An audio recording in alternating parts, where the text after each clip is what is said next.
Good evening, everyone. Welcome to the Tuesday, June 23rd edition of the Bicycle Pedestrian Advisory Committee in a virtual setting for the third month.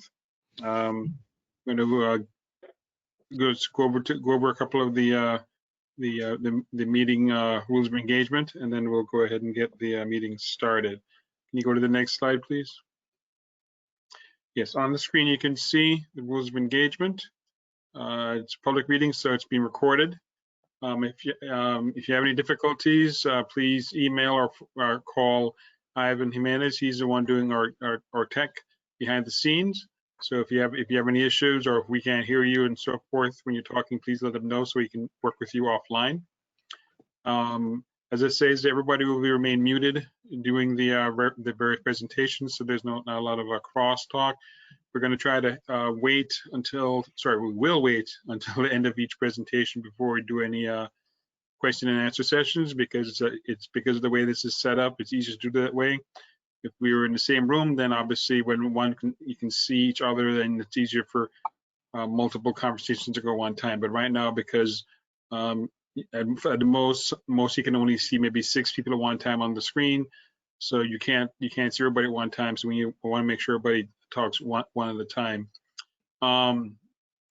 If and when we do any sort of a vote, and one of the items coming up is an action item that requires a roll call, we will have to call the names of the BPAC members, and they have to respond yes or no, so that it's done for the record what their vote on the item was. Okay, and you can see that on the bottom part. Next slide, Ivan.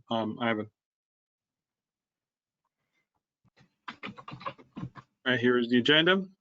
I just went over the rules of engagement. So now we're going to go ahead and call the meeting to order. Time of the meeting is 5:33 p.m. And Mr. Chairperson, you're up to bat. All right. Welcome everyone to the June 23rd BPAC meeting. Appreciate having you all here. We have an agenda which was just on the screen. Do you want to put it back on the screen for a moment? I'm gonna go back one slide. All right. And does anyone have any changes to the agenda? Are we comfortable with the agenda? Let's see. All in favor of the agenda? I think it's hearing no changes. All right. Sounds like we're good on the agenda. If you need do you need an oral, do you need a verbal? Just are there anybody not approve the agenda? Okay. And actually, I jumped ahead again, Mr. Chairman, if we can just go ahead and do the roll call so we know who's here. You didn't put it on the agenda. All right, go for it. Agenda, so. All right, so Chairperson, call people? I'll call your name and just say here. Colin Worth. Here. Vice Chair Mike Fleming. Francisco Arbelas. Edgar Ayala. Here, present. Brett Bobo. Here. Sabine Deluge. Here. Charles Fisher. Charles Fisher. Hank Sanchez Resnick. And Eric Tolberg. Here. Thank you, Mr. Chair. We have a quorum. And of the 1, 2, 3, 4, 5 of you that are here, are any of you have a nay regarding the approval of the agenda? And hearing that, the agenda is approved. Back to you, Mr. Chair. All right, we'll go on to the minutes. Were there any changes or modifications to the minutes that were needed to take place? If not, then if no one is opposed to the approval of the minutes, then we would also. I move the minutes. All right, seeking unanimous support. Eric Tolberg. All right, all in favor? We need a second. Aye. Aye. Need a second. Okay. Anyone? Sabine, did you want to second that? Yes. All right. All in favor? All right. Let's move on to our items. Or let's see, what do we got? Public comments. Do we have anyone from the public wishing to speak? Yes, we have a presentation from a group in Doral, and that would be Bernardo Bieler and Carlos Briceño. So Ivan, if you can go ahead and put their item on the screen.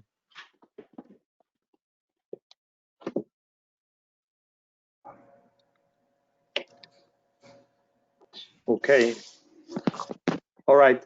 Thank you for the opportunity. I am Carlos Briceño. I live in Doral since 2009, so almost 11 years. Basically, can you pass maybe to the next slide? Well, basically, the main point here is because we are a family that we use the trail. We are going outside with the kids, and Doral is working very hard to have a very nice trail around all the area. Last, I think April 24 was a kid was dead because they don't use the correct side to pass. And you can see in the image between the 107th Avenue and the 74th Street have an incident. And basically the main point is because you see on the yellow light, there is no any pedestrian bridge. So basically that's the idea for this meeting. On the next slide, if you can pass, please. After this happened, a lot of we receive a lot of complaint, you know, the city, a lot of the neighbor have an issue with this situation. If you can pass, there is a little message from different neighbors. If you pass on the next, yeah, you can pass like a few more, four more. You know, the people may complain about this situation because he's a kid. So that was the main point. And now I give the word to Bernardo, that is my partner here on this.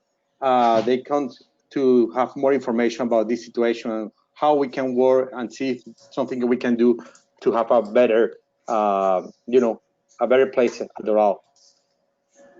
Hi, good afternoon, committee members. Well, basically, as Carlos was explaining, there was an accident back in April where a kid was struck by a driver.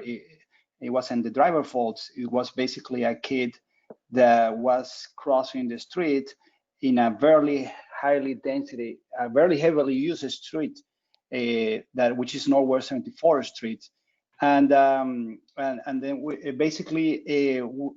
we, Carlos, I, and many others who are regular bike users in the area of Doral, we start wondering noticing the lack of infrastructure for certain part of the growing bike network of the city of Doral. What you see on the screen right now in orange is an existing trail, and what you see on yellow is a gap, which is basically the one that goes across Northwest 74th Street. The fact that this kid was killed in this intersection reveals the need for an improvement on the existing infrastructure. If you can pass the slide, please. One more. Yeah. So basically, what we decided to do is that we reached out to the city and we asked them if there was any plans for improvements on these particular intersections. We actually went into the 5 years program, 10 years program, 25-year investment program from the city, and we couldn't find anything related to infrastructure improvement at these particular intersections. And then we reached out to the public works director, who is Carlos Arroyo, and he basically told us that he and the city haven't heard of any proposal for a bridge in the area from the Miami-Dade County, which is basically the Northwest 74th Street. And the city also has not had any discussion about this either. So it seems like at the government level, no one is taking into consideration the need for this pedestrian bridge in this particular intersection. So we as a bike user, we were wondering how many more deaths or how many other incidents are gonna be needed before somebody takes this matter into consideration. Pass the slide, please. So basically, just to see a street view of what we're talking about, two clicks, please, so I can show some arrows. We're looking south. You can see the bike trail is located on an easement in the power easement, and basically, if you're coming on your bike or if you're walking, and you go to this trail, you come into a dead end, which is Northwest 74th Street. The north arrow basically shows the north direction there, which is the red one on the top corner. And the kid who got killed on April 24th, of course, since there is no pedestrian bridge on this side of the street, it was the same thing for him to cross Northwest 74th Street either on the east or on the west side. He decided to do it on the west side.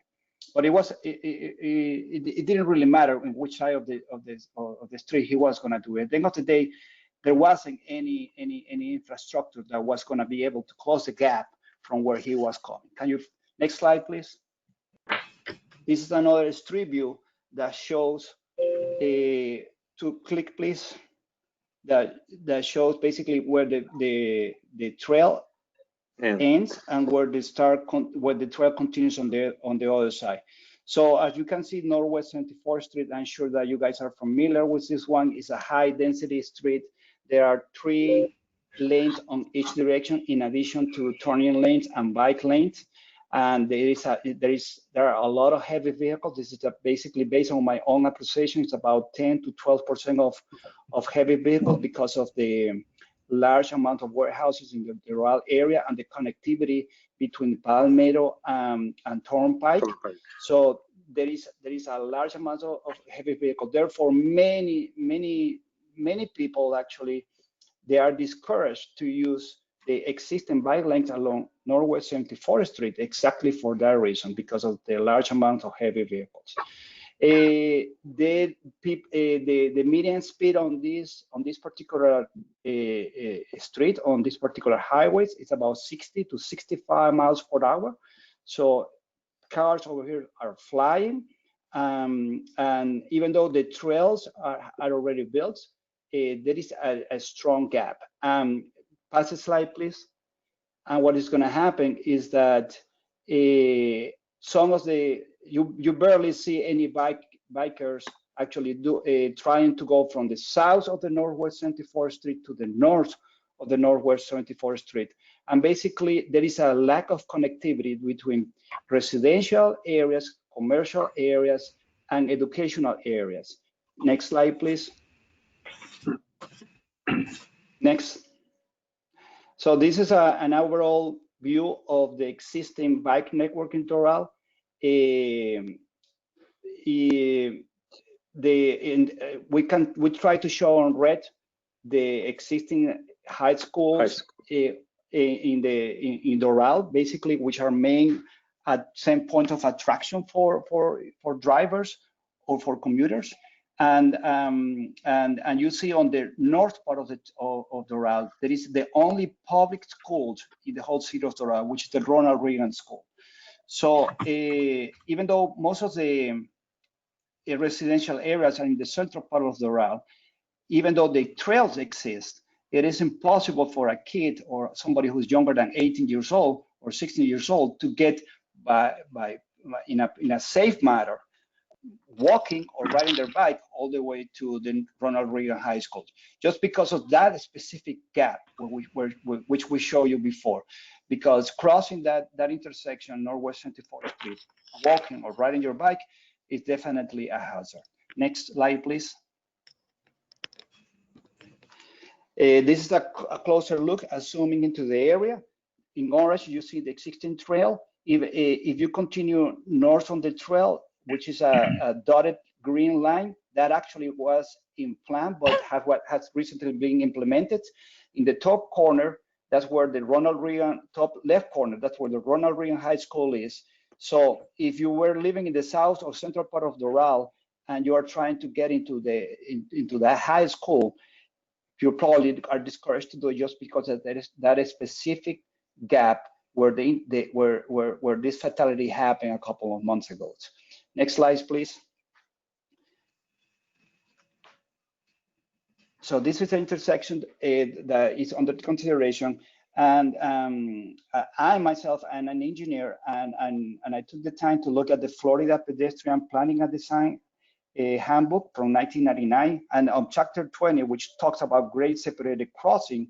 I believe that all the warrants described on this technical document are present for some entity government take under serious consideration to develop further studies to see the feasibility of constructing a grade separated crossing at this particular intersection. I believe the easement is there, even though there are some technical challenges because of the presence of power lines on this particular easement. It's a power line easement, but I believe that the geometry is adequate and the warrants are there. And we're talking about specifically, this is a crossing in a high-speed area. It's in a nearly saturated multi-lane highway. It's basically in a route to school, and it's a connectivity thing. And you can see it on this particular on this picture between residential, commercial, and educational area. Next slide, please.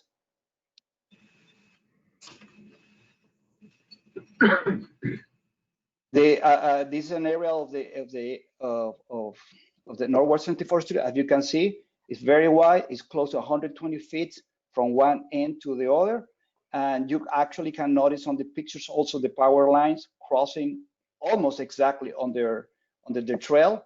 But I believe the geometry will allow for a pedestrian bridge. And in my own estimations, I think that the city, the county, or the Fdot might have some resources available to allocate funds for the further studies for the feasibility of something like this.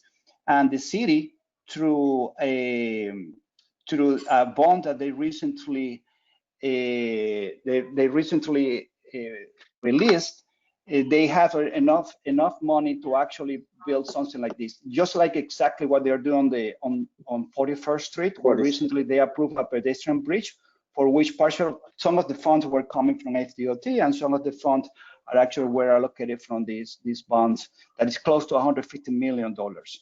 If the warrants were present on Northwest 41st Street, I believe that there are even more warrants, according to the handbook that I made reference to before, are present in this particular intersection. Next slide, please.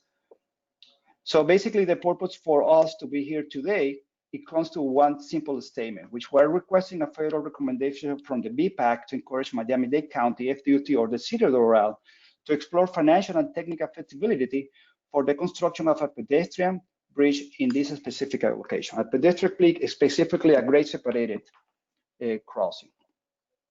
What you see on the lower corner of this picture is basically a rendering of the pedestrian bridge that has already been designed and is scheduled for construction on year 2021. So that's the reason why we're here. That's what we're looking for. And with a further recommendation, I will leave the City of Doral or maybe another entity, Fdot or Miami-Dade County, might be encouraged to do a study that will reveal what we think are that all the warrants are present, and therefore it is a requirement in the existing bike network on the city. And with that, that's all we have to say. Any questions? Are there any questions for for Bernardo? Well, I'd like to say something. Can you hear me? Go for it. Yes, go for it, Hank. I guess I made a mistake. Are we not supposed to be seen on screen? Members of the committee? And with the GoToMeeting, I believe it's limited to the number of people who can be shown on screen at one time. I think it's 6. So Okay. what it is is we were rotating the people who are on the screen depending on who's presenting. No problem. And you can set it, I'm sorry, Hank, you can set it to show on the top left you can set it to view everyone, view who's talking, view presenter, that sort of thing. So. Okay, no problem. As long as you can hear me. Can Carlos and Bernardo hear me? Yes. Yeah, we hear you well. We hear you. Okay. I just am so impressed that Carlos and Bernardo put this presentation together. I think it is such a great thing that you did this, that you took the time and the initiative and did the research and found out the background and everything. So I definitely want to make a motion to support your proposal for a pedestrian bridge there. Looking at the maps and looking at your presentation, it seems to be almost crazy that nobody in city government or county government proposed this before you, that it had to take somebody, a teenager dying there to get attention to this. It's so obvious that that's a good place for a pedestrian bridge. Anyway, I want to make that motion pretty much using the wording that you suggested. I don't need to sit here and write wording. I'm sure Kevin can do that. And I hope somebody will second it. And I want to thank you for doing what you did. Thank you. need to say something. Yes, Edgar. I have no problem probably second this motion, but once I am so far a newly member of the BPAC, I just need from Colin and probably from Kevin how this worked. Why?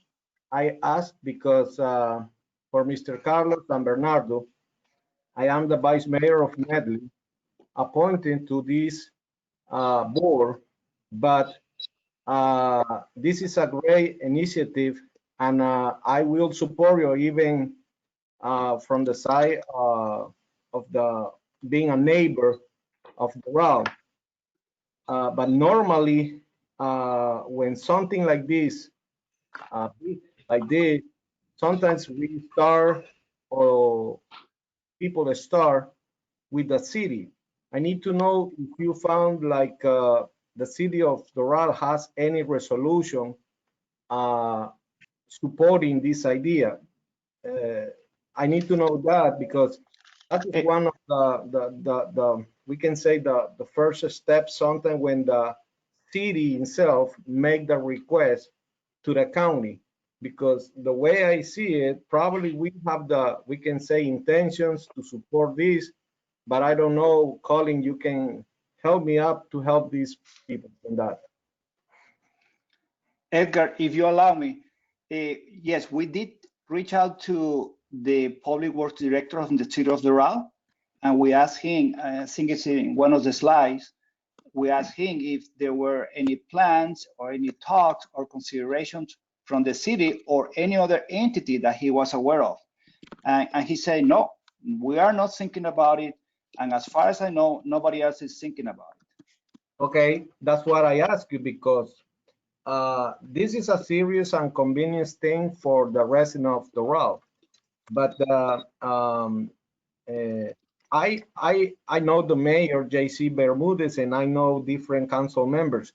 But in order, what I think, and I waited for Colin or Kevin to push this in some, we can say, solid direction. We start with the support of the city, creating some kind of resolution, like urging the county to do something about it.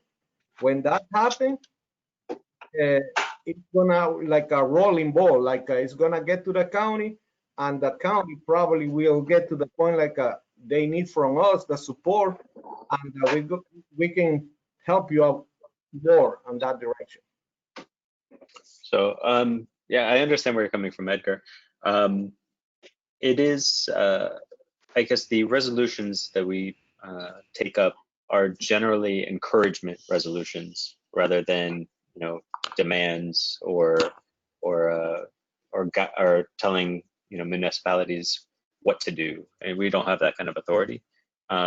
So this would be asking, from the reading of this, it would be asking the DOT and the county and the city to take a look at it, and to look at moving forward with something like this in the future. I don't think that would be, making, we're not setting any funding in motion.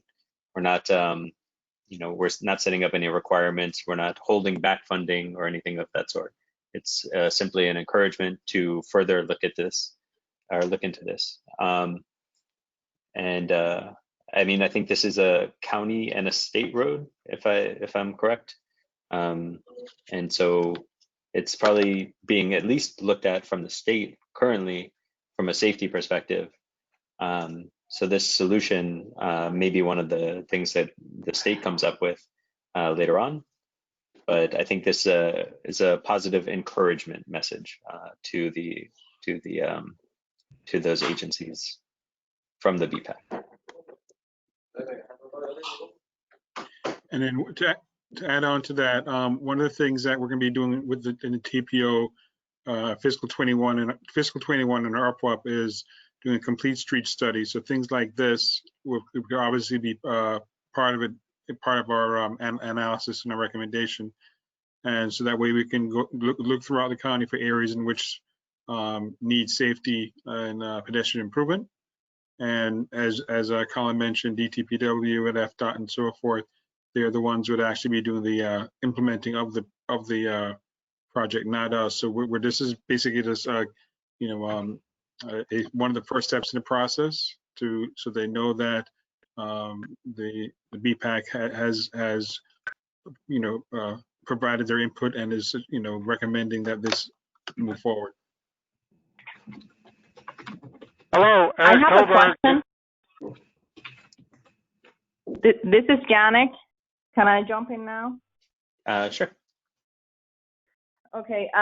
In reference to the presenters, the bridge that was shown in there, that's a bridge that was already designed for this?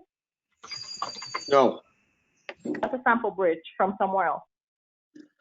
it's a bridge that is going to be on the 41st Street, make connection with the trail.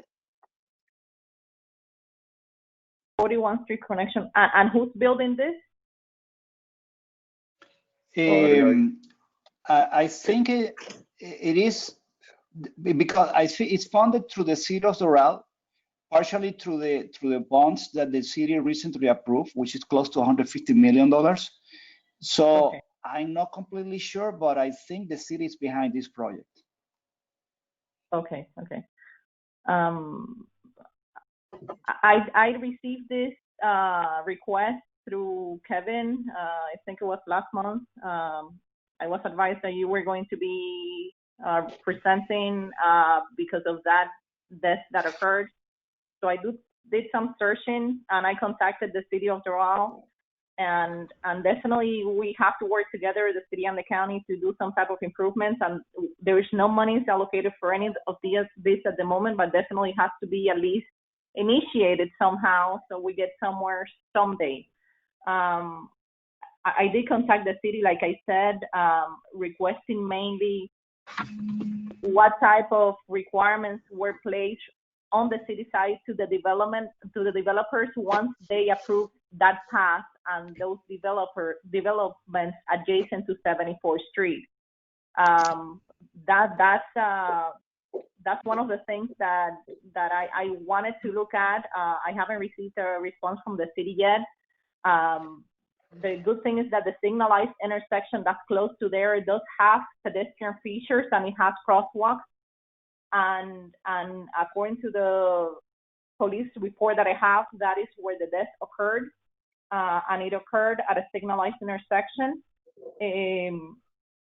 However, I still think that you have a path and the best solution for this area is to have the bridge, which the bad thing about it is that it's going to take a lot of money to build, but definitely I started a coordination with the city to see where we get to, where at least to identify it as a need, and check how we can work around how to obtain funding for this. Like I said, there is nothing identified for this improvement at the moment. At least, and I'm talking about the county side. On the county side, there is nothing identified for this improvement at the moment. Can I say something else? Hello? Let's go for it. Yes. Okay. Again, Mr. Carlos and Bernardo,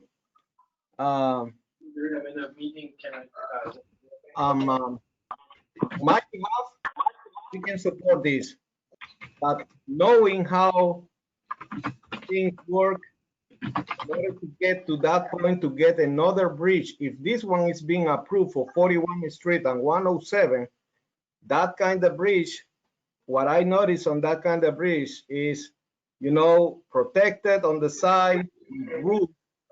So basically, what I think, if you're gonna start on this, we can say endeavor, it can be possible to get it done, but the first thing I'm gonna say, with a simpler design, because in order to pass the pedestrian and the bikes, I can tell you there is a simple span of bridges. We can say just to cover the purpose of pass the people safely. And the other thing probably is out of place to comment this, but is if it's somehow some people think about this kind of bridge covering from side to side without support in the middle, I just recommend you get somebody to put that on the mind to avoid, you know, we can say the idea of not being support on the middle, because do you remember what happened with the tragedy on Calle Ocho? That is the only. I don't think, Mr. Edier, I don't think the resolution speaks to the design of the bridge or anything like that. It's simply encouraging the agencies to explore the feasibility of doing something like this. Okay. But it is understood. You want to make sure that the design is safe. And, are there any other comments? Yes. Hello, Eric Toberg. Hello, Eric. Yes, I sent an email to Kevin, and I would appreciate it if maybe he would pass that on to Bernardo Belier about my comments.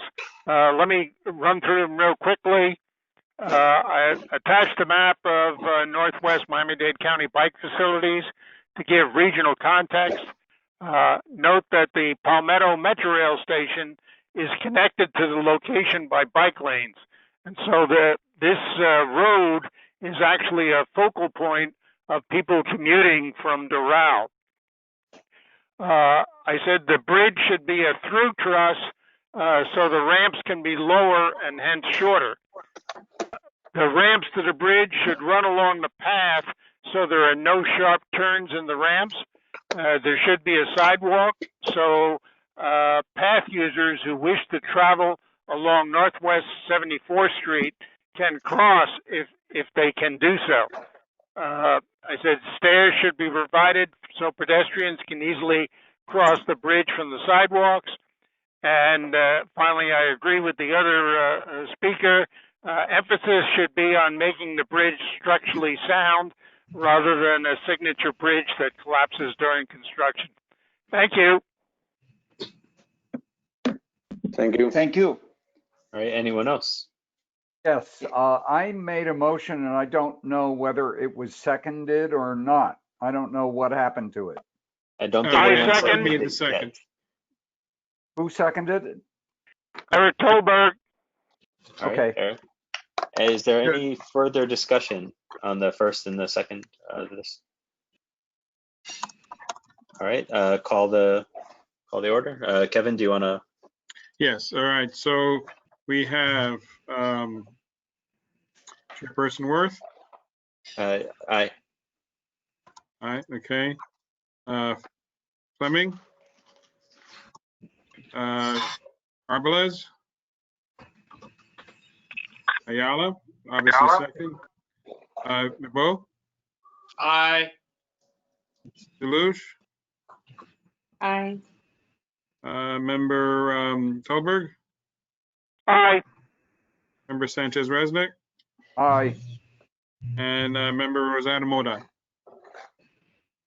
Aye. Okay. Motion passes. The motion passes. And on that note, so thank you very much for your presentation. I hope you are satisfied with the result. And I do want to introduce our newest member. Thank you.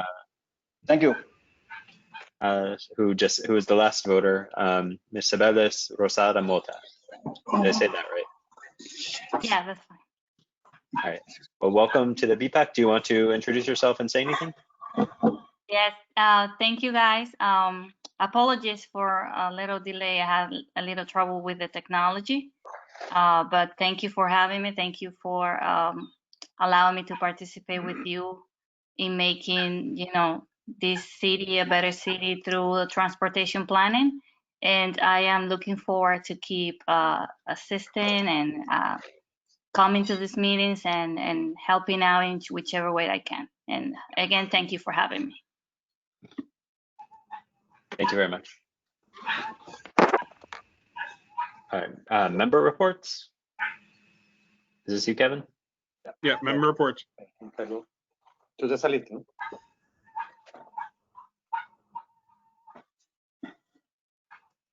Is this member comments? It says member reports. It's not member comments, right? Oh. Sorry, it's member reports. Member comments are same things. Sorry, but it's Okay. it's supposed to be listed as reports. Apologies for any miscommunication. All right.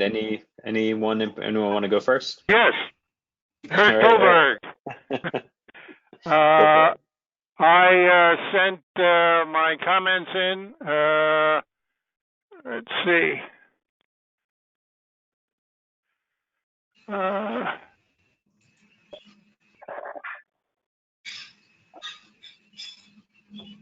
Okay.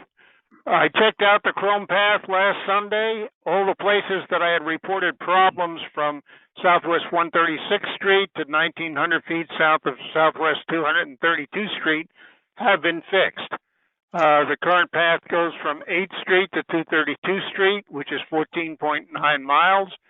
The path crosses from east to west side at Southwest 136th Street. There is a base laid on Southwest 248th Street, but has not been paved. I will check the projects under construction every 3 months. Chrome Path is a good place to use during the pandemic, since it is little used and is easy to social distance. See access points on the attached map. I passed this out last meeting, the same map, and it shows all the access points. South of 184th Street is relatively easy to get to. North of 184th Street, really only 136th Street or 8th Street is a viable entrance. Also, Cutler Bay has been installing sidewalks all along the south side of Southwest 184th Street or Eureka Drive. I've asked Palmetto Bay to fill in some of the small gaps on the north side as well. I plan to make suggestions for the bike facilities map at the August meeting. The latest map was published in July 2019. We also needed an existing funded version with the funded pass, etc., in dotted lines so we can see what we've got and what we're going to be doing in the next few years. And I've also asked the Village of Palmetto Bay to consider a pedestrian bridge over the C1N Canal on Southwest 176th Street to connect both sides of the village. That's it. Thank you. All right, Charles. Hi. So 2 comments or reports. One, a while ago, we saw Miami Beach came and presented 23rd Street complete streets. And recently they passed those complete streets. It's 23rd Street between basically Collins and Dade. It goes over a canal. It's an east-west corridor near the high school. They are resurfacing it. It's part of the Go Bond initiative. It was approved by the voters to do 23rd Street Complete Streets Go Bond initiative. 2 months ago in April, the city approved final plans, but on the day they approved final plans, they took out the bike lanes. Which is, obviously disappointing, I think, to a lot of people in the room. So I'm still probably unsuccessfully trying to get them to add it back in, but that's my, what I'm working on. But it is we as a bike BPAC gave it a positive, recommendation with the ones with the bike lanes. So just bringing it back to everyone in this group that it is going forward, but without the bike lanes, which I kind of feel like there's something there about Go Bond and the fact we voted on the Go Bond with the bike lanes and now it's not there, but that's a different story. So that leads me to my second comment is I don't know what the appetite is with the rest of you all on the committee, the rest of the members on the committee, for our next meeting to dedicate time to speak in a little bit more of a brainstormy kind of way because I believe we're all here to help facilitate better bike infrastructure throughout Miami-Dade County. I think oftentimes we make recommendations to Fdot or to various transportation committees that come before us.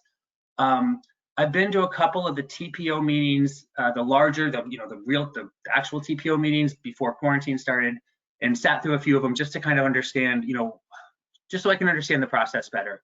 And they definitely looked at stuff and they approved stuff. I don't think once I saw them talk about recommendations from our committee specifically. So I wanted to know what the members of this organization, if we wanted to dedicate and we would save time next time, a half an hour, that way we can plan for it or something like that, to see like how do we want to make sure that our recommendations are heard, or how do we want to make sure that what we say we think should happen gets to members of BPAC, members of the TPO effectively.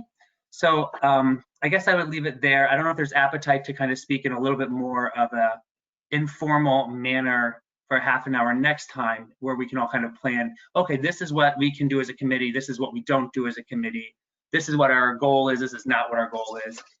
I don't know if there's appetite. And so I guess I just am bringing that up. I think it might help us to take a step back for a half an hour one time and see when we approve things or when we give recommendations, should there be follow-ups? Should we change any sort of process, or should we do something differently to make sure they hear, TPO hears, and the other transportation agencies hear what our recommendations are? Maybe it might be more effective.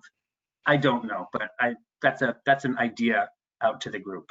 Charles, this is Tiffany. I just want to a good representation of a group that did an awesome job at the last TPO meeting is Hank and the Friends of the Commodore Trail.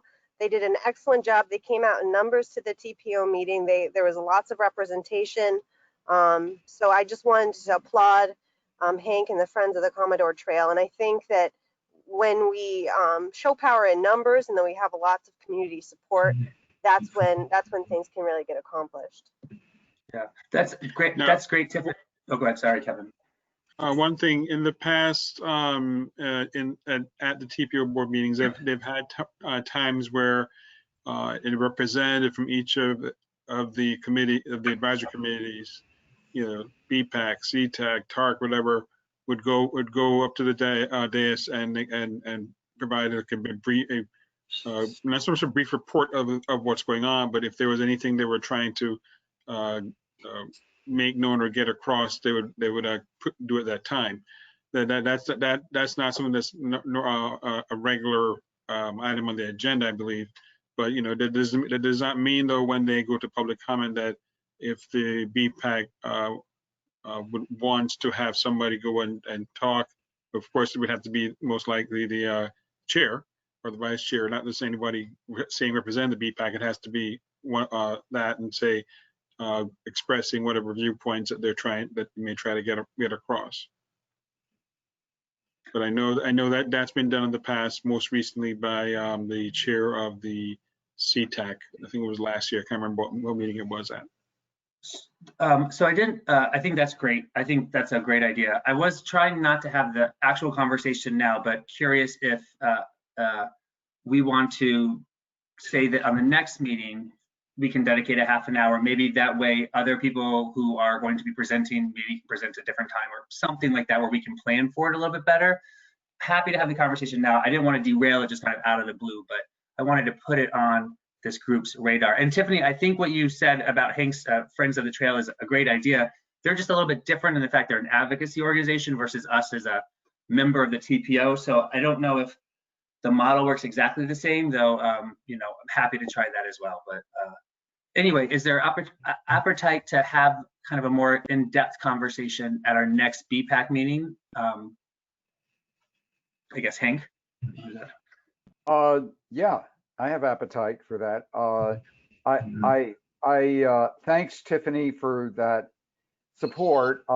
It actually was, it wasn't a BPAC item as such, but yeah, I was very involved in supporting an item at the TPO board meeting, which was on the 18th. But I think what Charles is getting at is something that some of us have wondered aloud and privately for a long time, which is what happens with what we do? Where does it go? Who hears it? Who even thinks about it? So I would like to have that conversation. I think we already know the answer, which is that it gets sent to the TPO board and they either look at it or they don't look at it. But what that really means is how do we get more action from what we're doing and recommending? I understand that we have no power, but that's very, very clear. But we could still maybe think about ways that we can exert more influence.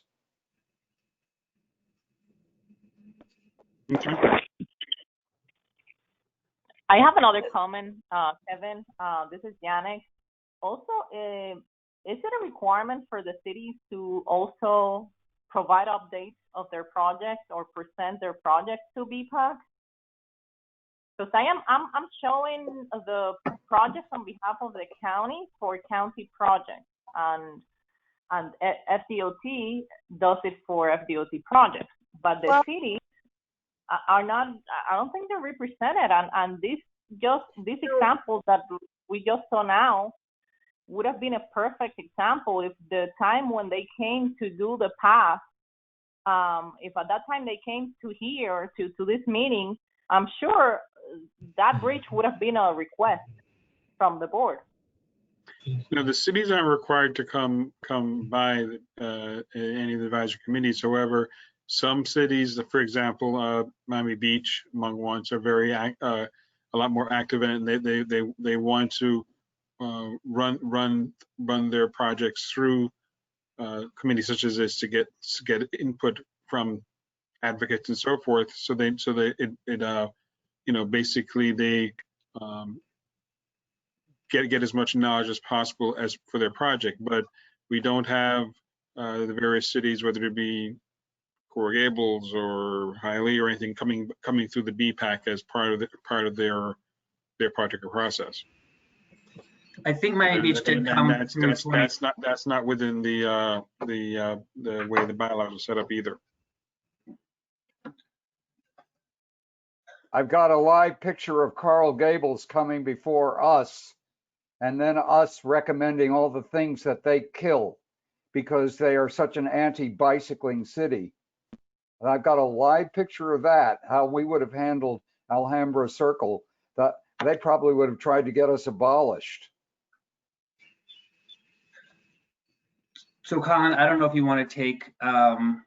Yeah, I'm not sure how I don't know if we want to vote to see if we want to have that as a future item or how you want to handle that. But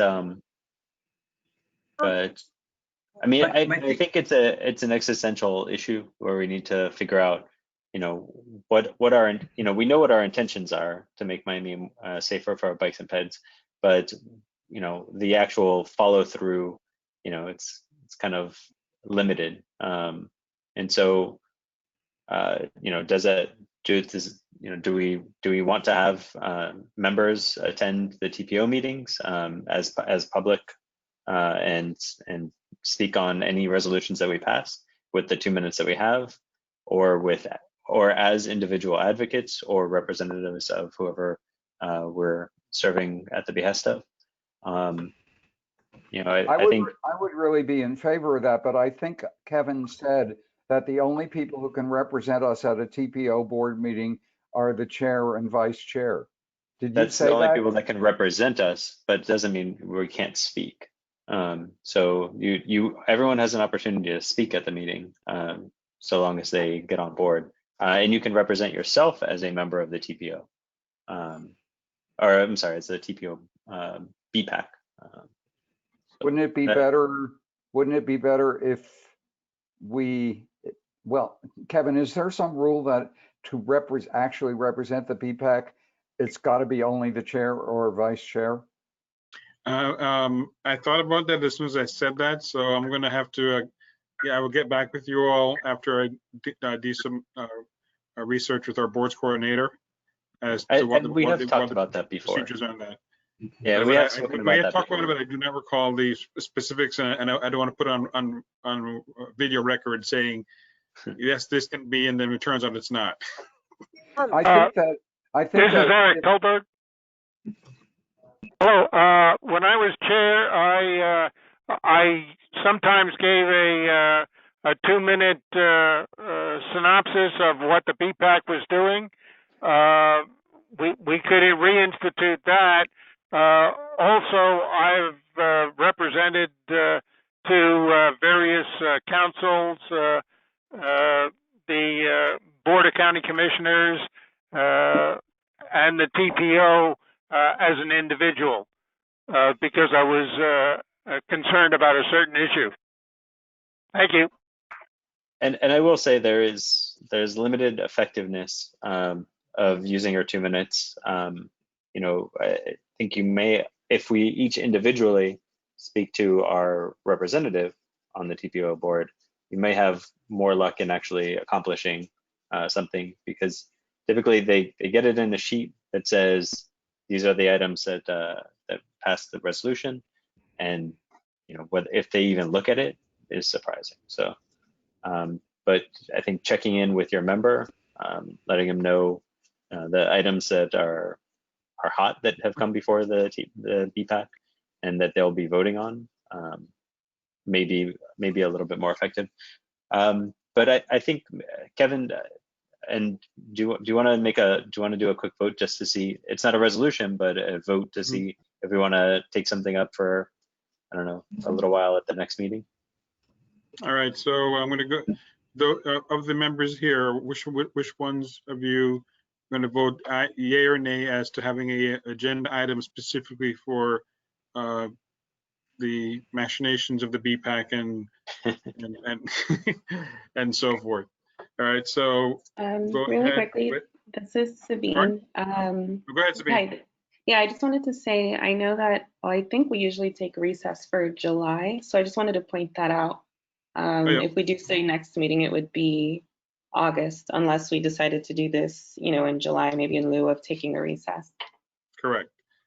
Understood. And Brett, you had a question? Yes, I do. Could someone repeat the motion, please? Oh, no, it's not a motion. It was just basically just doing a roll call amongst the BPAC members, whether or not in the next meeting, do you want to have like a set agenda item regarding the BPAC, how its voice can be heard more at the TPO board meetings, and if you want to have people, representative, the chair going to each of the board meetings, giving a wrap up of what's going on at the BPAC. All right, so that'd be Colin. Aye. Okay. Member Fleming. Member Arbeles. Member Ayala. Aye. Member Bourbeau. Aye. Member Deluge. Aye. Member Fisher. Sounds good. Or aye. Member Sanchez-Resnick. Yes. Member Tolberg. Aye. And Member Rosada Mota. Aye. Okay. All right, so I'll put that in on the next agenda for an item for discussion. It's going to be, it's on later on our agenda, but I'll bring it up now. As Sabine mentioned, there is no meeting in July. The BPAC, there's normally programs take that month off. So if that next meeting would be on August 25th, whether it be in person or virtual, we will find that out when it happens. All right, so going on to the next member. Is it possible to leave 30 minutes aside to not pack? You know what, don't worry about that. I was gonna say, the purpose of giving a heads up is to leave time for us to have that conversation and not include other, I don't know if there are other departments or something like that that were to come, but no, that's okay. That's too complicated. Understood clearly. Yeah. All right, so any other members want to need to make a report? Hank has his hand up. Yes. At the meeting that Tiffany graciously acknowledged, the TPO passed a resolution basically making 3 multi-use trails, priority trails, eligible for the Sun Trail program, which is it's an Fdot program. Sun stands for, well, I forget. It's a very complicated acronym. Anyway, it's shared use non-motorized. Yeah, Sun Trail. So if you are designated eligible for Sun Trail to be in the Sun Trail program, it qualifies the trail for state funding that would not otherwise be available. So the Commodore Trail and also the Rickenbacker Trail, and then at the last minute, the Old Cutler Trail, were all added to the resolution, which was carried by Commissioner Xavier Suarez, District 7. And it was passed unanimously with some very favorable comments. And it's very exciting to us who are advocates for the Commodore Trail that we really need. The biggest benefit of us right off the bat is not so much tons of money flowing in. That is not likely, but the fact that we will now be eligible to be included in the map of the Miami Loop, and that is a big deal. The Miami Loop is all the major trails in the county, and the Commodore Trail, which is one of the most used trails, hasn't been part of the Miami Loop because it was not part of the Sun Trail program, and now it will be, and I hope that map's going to be revised and updated soon. So that was pretty exciting for us. We were really very happy about it. And yeah, thank you, Tiffany, for all your help with that. You were really great. And yeah, just keep up the coordination with Katie from the Office of Greenways and Trails. Yes. All right, anyone who hasn't had a chance to speak on member reports, member comments? All right, thank you all very much. Next item. All right, a presentation on the U.S. bicycle route system, Miami-Dade County. This is a follow-up from the May report. Is Ms. Huff speaking? Yes, I'm here, and Carrie Irons is also here. All right. Can you hear me? Yes. Hold on 1 second. Ivan, give them control of the screen.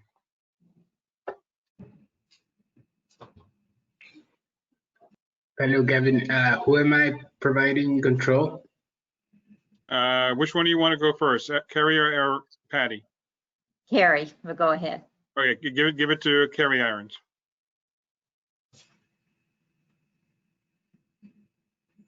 Carrie, can you hear? I can hear.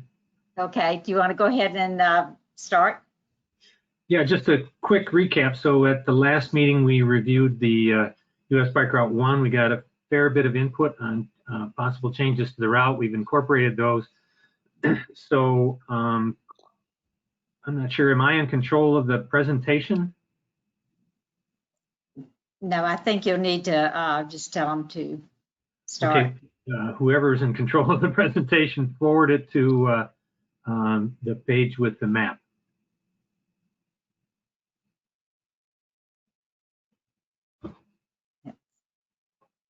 keep going. I don't know how long it takes to refresh. There we are. So this map is obviously very high level, so you can't see any detail. The next page is a list of roads. And there have been a couple of, two changes relative to this. One, input from both Eric Tulberg and Brett Below to get off Biscayne Boulevard. So we're going to use 2nd Street southbound, or 2nd Avenue southbound, 1st Avenue northbound between Flagler and basically 15th, which comes off the Venetian Way. And then going down 2nd Avenue to 8th over to the M path instead of to Southwest 15th. And then Eric gave us a number of comments that when the route is published, will be incorporated as notes. For example, if the northbound route is slightly different than the southbound route, that's a clear example on Pine Tree, the use of all over Beach Park for northbound riders using the bike path through there. Northbound riders use 1st Avenue instead of 2nd Avenue to cross the Miami River. And then to jog over to the M path, northbound riders use 7th Street, southbound riders use 8th. And Eric also had, and one more note would be that where the M path ends, where it joins US 1, that's kind of a dicey intersection. So he offered some safety comments there that will be incorporated into the route log. And so that route log then will, once the route gets published, so once it's been designated by AASHTO, once Fdot has submitted it to AASHTO for approval, once the city of Miami and Miami-Dade County have offered support to tell Fdot that they are in support of this route, then that route map will get published, and these notes about that are currently in the route log that I keep, those notes will be added to the map so that anyone using the map as a ride with GPS will see those points of information and be able to know that that those alternate routes using bike paths, or that the northbound is different than the southbound, and there'll be a northbound map and a southbound map as well to incorporate that. We had one more thing to resolve with Eric, which I didn't get to. Patty called me just before the meeting regarding coming off the M path for a northbound rider, how to get up to Venetian Way. I'll take a look at that tomorrow and copy Kevin and Eric and Patty, and then Kevin can forward that to the committee for any comment. But really at this point, we've incorporated all the input we've gotten from the committee, and hopefully done that faithfully, and would ask if there's any further comments or any changes, and after that then discuss what the next steps are. So first, are there any other comments about changes that ought to be made to the route as it passes through Miami-Dade County and Miami? Hello, this is Eric Tulberg. I provided extensive comments as usual, but that is what I would do if I were writing it. But please, by no means do I think that you have to go this way. It's just these are the suggestions. For example, going northbound, I take the 2nd Avenue Bridge, and southbound, I take the Miami Avenue Bridge. And that's just because it's easier, where you don't have to cross the street and you can stay on the same side and just merge into the traffic. But, yeah, and Eric, I sent you an email responding to your email with a couple of questions about some of that, so we can reflux that a little bit. And yes, there's always more than one choice. Speaking from the adventure cycling perspective and the high level view, we do have to think about people who've never ridden through your neck of the woods before and might never again, what's most convenient for them. I know as a rider, I take routes that I would not recommend a stranger take, just because there's a lot of turns and they might get lost and so on. For me, it's the preferred route, but I wouldn't recommend a stranger take it. I would give them a more direct, simpler to navigate route. So those are the kinds of things we need to resolve. But Eric and I can have that conversation as well. Yeah, and I'd also like to see if Brett has any comment about that, because Brett called, we talked to him about the using, just going over the Miami Bridge with the 2nd Avenue. But Brett, do you have any comment about using Miami Avenue for for going southbound? No, I think Eric makes a valid point. You know, I think I appreciate your time, Patty, in preparation for this meeting. And it was my understanding that previously 2nd Avenue Bridge was the route in both directions, north and south, and that the proposed route kept it essentially the same, that it was 2nd Avenue in both directions. Hearing my esteemed colleague Eric make his comment about Miami Avenue is a valid comment. It's also closer because you're coming from east to west, and that bridge is further to the east. So either of them would be fine. And I appreciate your question, Patty. And I also defer to my colleague, Mr. Fisher, which I see his hand had been up, but I appreciate the question, Patty. I was going to speak specifically to, and I'm unclear the exact type of tourist who this is. So I know when I have people visit me in Miami Beach, tourists, we oftentimes, I'll take bike rides up the beach walk, which is delightful. And I'm not sure when this goes public, but it will be from 40th Street, and you can ride it basically up through Surfside and into Ball Harbor on a packed dirt. So it's easy to ride, but it's packed dirt. And it's, you know, you're kind of riding along the ocean, and it's nice. So I don't know if you want to incorporate that. It's certainly not on a road. It's not moving super fast, but it's very scenic. So that's just a something for you guys to consider. Yeah, and that's the constant trade-off that we face. The target audience here is somebody loaded with at least clothing, if not camping gear, who is probably at a minimum going to ride the length of the state of Florida, maybe has come from Bar Harbor, Maine. And so that's kind of the person we want to think about. And speaking from Adventure Cycling's experience standpoint, I review 3,500 member feedback comments every year. And for everyone who says, why did you put me on that path alongside the highway when I could have made some time out on that on a more direct route, there's somebody who says, why did you put me out on that highway when I see that there's this path over here? So it's impossible to satisfy all audiences. Carrie, on that same note, when I rode, the day I rode with East Coast Greenway in Miami-Dade County, we actually met up with a guy riding the US 1 bike route from New York all the way to Key West, and his bike was loaded up. His calves were huge from biking the whole stretch. It was definitely something to strive for. I can't wait till I retire one day.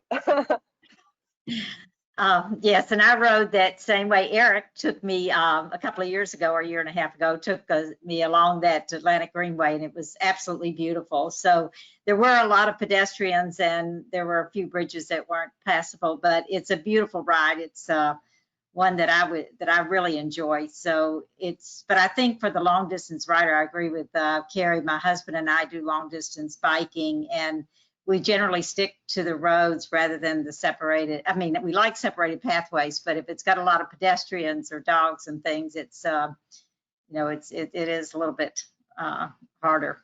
But it's a beautiful route.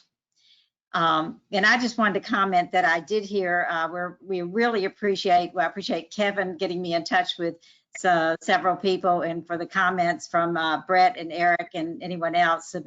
And I did email, my kind of job for this meeting was to contact the city of Miami Beach and the city of Miami to see if they had any comments. And so Kevin put me in touch with Jose Gonzalez, who is the Jose is the director of Miami Beach Transportation and Mobility Department.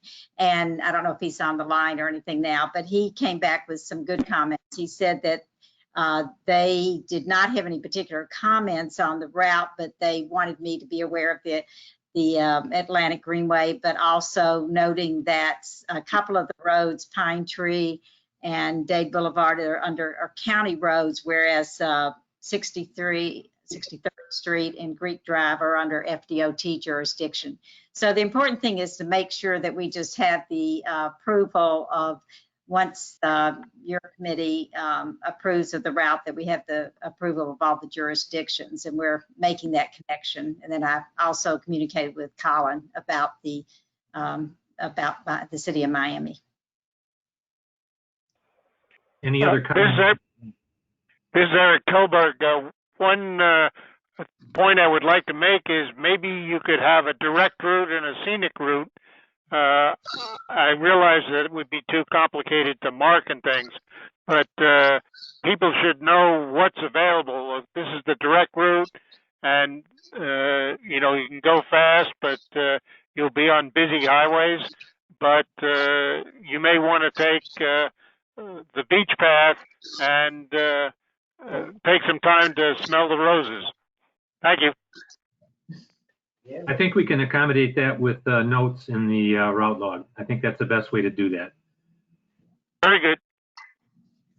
And as we get feedback from people, the route is updated. I don't know how often, Carrie, is it every couple of years or every 5 years that they update the route? Well, the Fdot can update it once every 6 months if, for example, new facilities get constructed or a bridge falls down or anything. Fdot can update the route every 6 months.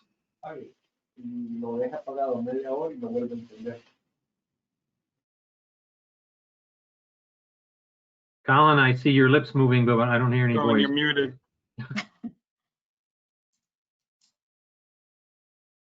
You can't hear you. This is an AT&T ad. Can you hear me now? I can hear you. I know, Colin, can you hear?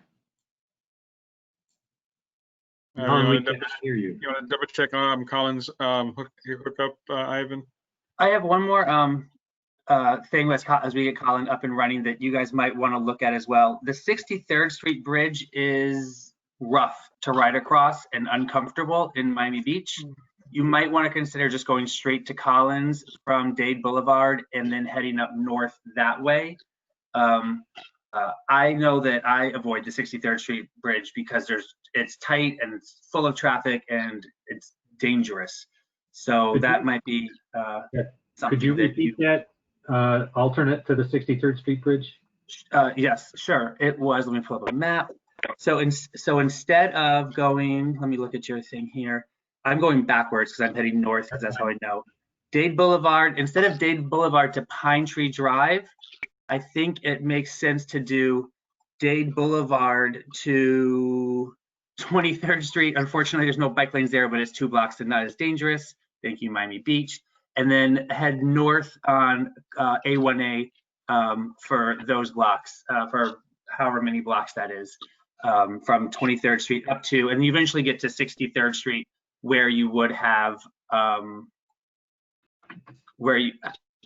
actually, you know what I would do instead? Now that I'm looking at a map, I would go Pine Tree Drive to 41st Street East, and then north on Indian Creek, or Collins Avenue, really, north on Collins Avenue. So I would cross on the 41st Street Bridge instead of the 63rd Street Bridge, because the 63rd Street Bridge is very dangerous. So cross on the 43rd Street Bridge? 41st Street Bridge. 41st Street Bridge. Yeah, I don't know if any of my other members on the group think we should still just cross at 23rd Street and take Collins the entire way up. But 41st Street is you know what, in order to reduce, I'm sorry to be a crazy person, in order to reduce turns, which is what you said you were interested in doing, From Well- Dade Boulevard, it's 23rd Street to Collins North, and that reduces, left, right, left, right, left, right. Do you want me to repeat it one more time? 23rd to Collins North. Yep. So instead of Pine Tree Drive, it's Dade Boulevard to 23rd Street to Collins North. And that will avoid both the 41st and 63rd Street Bridge, which are uncomfortable at best. Okay, I'll look at that. Do you mean to eliminate Pine Tree? I think so. Pine Tree is really nice, but you end up getting off on 63rd or 41st, and it's rough. Well, Eric took me on Pine Tree. I loved it. It was beautiful. It's a nice to get off of the busy road. Yeah. So. Eric Tolberg, I think you have to recognize that Collins is northbound only, so you have to have a different northbound and southbound route. Right. All right, I will look at that and throw that back to you guys. So Colin, can you speak? Are you hear back? me now? Yes, we can hear you. All right. Yeah, did we have a prepared resolution? The language already? No, we don't have a prepared resolution. I was just going to use one with the basic standard language, unless there's any, and then add in any specific points that you all would want to make as a committee. All right, so this is a resolution of support for the US Bike Route 1 route as identified in the presentation with recommendations from the board. Does anyone want to motion that? Second. One thing, if anything, Colin, I could say some of the incorporate some of the adjustments made by the committee members, just like now on 63rd Street, both via email and at the meeting. I'll listen to the recording, and any ones that are pertinent, I'll put those not list them one by one, but mention them as one of the whereas clauses. Right. That's good. Well, I can't make the motion, but I heard Eric second it. So Eric, do you want to make the motion? Yes, I'll make the motion. And I would like to point out that since Fisher lives on Miami Beach and I don't, please take his suggestions. Oh. Okay. On that note, Charles, would you be seconding this? Yep, second sounds great. I'll second. All right. Can you take the vote? Okay, now for the vote. We have Member Worth. Yeah, aye. Member Fleming. Member Arbeles. Member Ayala. Yes. Member Beveau. Aye. Member Aye. DeLuce. Got you, Brett. Aye. Member DeLuce. Aye. All right. Member Sanchez Resnick. Yes. Member and Member Rosada Mota. Aye. 1, 2, 3, 4, 5, 6, 7, 8. Motion passes. Yes. 8-0. I got you, Eric. Well, you did the motion, so you're automatically a yay. So, all right, motion passes 8-0. Thank you all very much. 8-0. And just from a process question for Patty and I, so as far as the city of Miami, Miami Beach, and Miami-Dade County, they'll see this automatically? Do we carry it to them? How does that work? You do need to bring it to them. Okay, so when you guys publish, we can carry that forward. Yeah, the following steps are on you to do as normal. In other words, we can, once the resolutions signed and sealed, and you can have a copy of that, and it's also online. You have a copy of that you can use as your backing materials. Perfect. Thank you very much, everybody, for your time and effort. Thank you. Thank you very much. Appreciate it. Thank you. All right, moving on to the next item. What do we have? We got the county. Yannick, are you still with us? Yes, I'm here. All right, take it away. Thank you. Okay, that looks better. Next slide. Good evening, everybody. This is Yannick Fernandez. I'm with Miami-Dade County Traffic Engineering, and I'm just giving you the updates for some of the projects we have. These projects, 42nd Street from 162nd Avenue to 157th Avenue, I showed it on the last presentation. This basically started or was going to be part of the MDX extension to 836 project, which includes 157th Avenue, and it goes all the way closer to Chrome. It's a huge project. However, they coordinated with Miami-Dade County for the county to build this piece for now before they come in for the entire 836 extension. The cross section that you see at the bottom is the ultimate cross section that MDX is going to be finalizing. The one that the county is going to be working on is going to be the same. You're going to have a 4-lane divided road with lighting, but the path is going to be 14 feet wide. And once MDX comes in, they'll modify that and make it the way it's shown in there, which has a lot more features. It's a lot more detail. The estimated construction time is 2023. Right now, this project is in design, though, by Miami-Dade County. Next slide.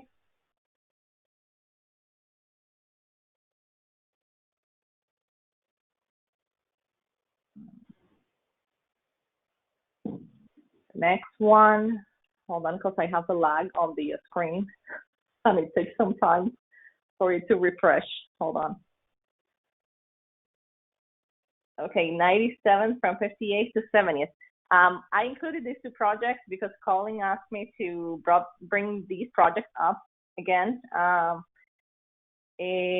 Basically, what I have discussed is that the project was proposing on-road bike lanes, buffer bike lanes, 2 feet wide buffer with 4-foot bike lane, and a wide sidewalk separated from the road.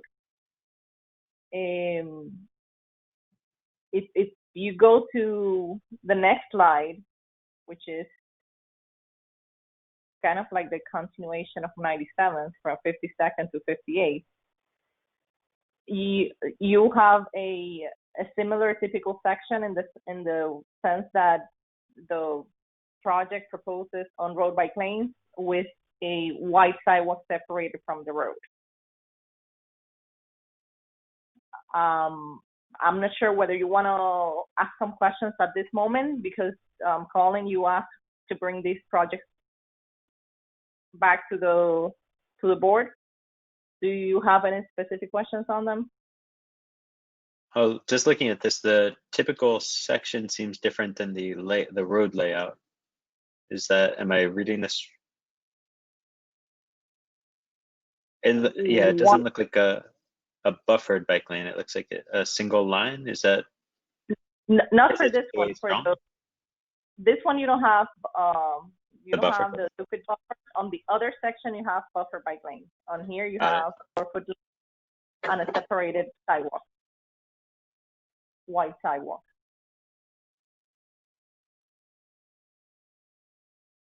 No, I don't have any questions. I wanted the update on where this was. Okay. Next slide. Yeah, this is Eric Tolbach. I had some questions or points on this. Should I go ahead now or wait till the end? Go ahead, Eric. Yeah, go for it, Eric. Okay. We basically have the question of whether we should put the bike lane in the road or move it on the other side of the curb. And you've quoted the Green Book to me that they require a 5-foot buffer if there's a path. But I can't see why putting the bike lane on the back side of the curb is not a better situation. It's surely got to be better to have a curb between you and the traffic than nothing. And that may be the rule, but maybe there's some way to change the rule.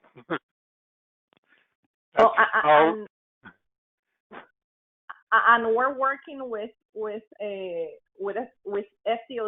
for that specific requirements on bike facilities, but as you know, engineers cannot just propose things just because they think they're better. There needs to be a study on a similar location where this was done, and comparison of accidents of one location versus the other to then make a decision. And this is not something that we have. So at the moment, the highway division is not willing to entertain this idea because they don't have any basis to say, okay, let's do this because it seems to be safer.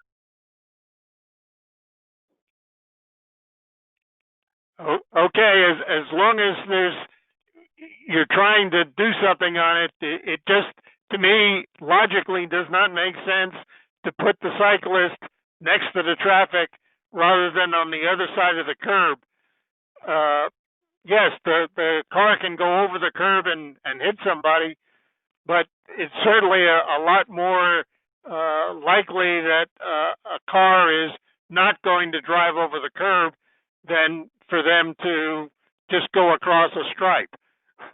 So anyway, that I won't beat it to death, but you have my comments. Thank you. Yannick, I think that also is in the Florida Green Book about the clear zone on the outside. But yeah, he brings up valid points. Something else that I'm pretty sure many of us have experienced is that once you ride on the right next to on the sidewalk, in this case, right next to the curb and gutter, if someone is passing by or they're just listening to music, they don't pay attention, or the cyclist doesn't pay attention, and you hit the curb, you're gonna fall down.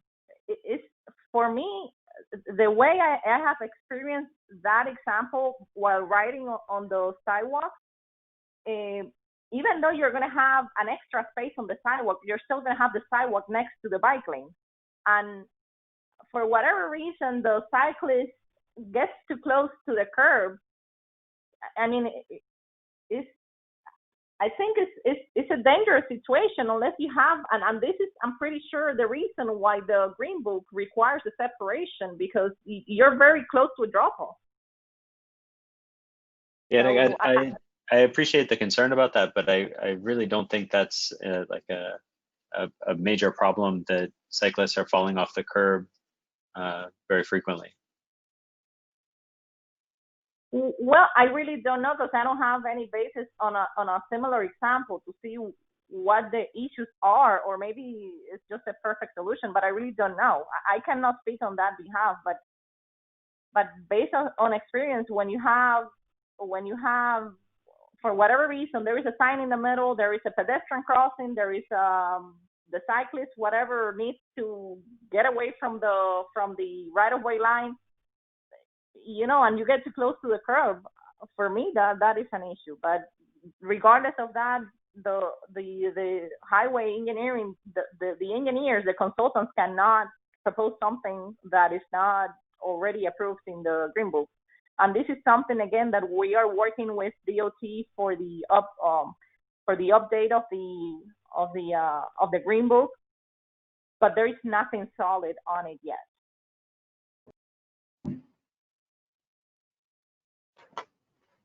Okay, the other point I had to make was that you shouldn't have 90-degree bends in the sidewalks.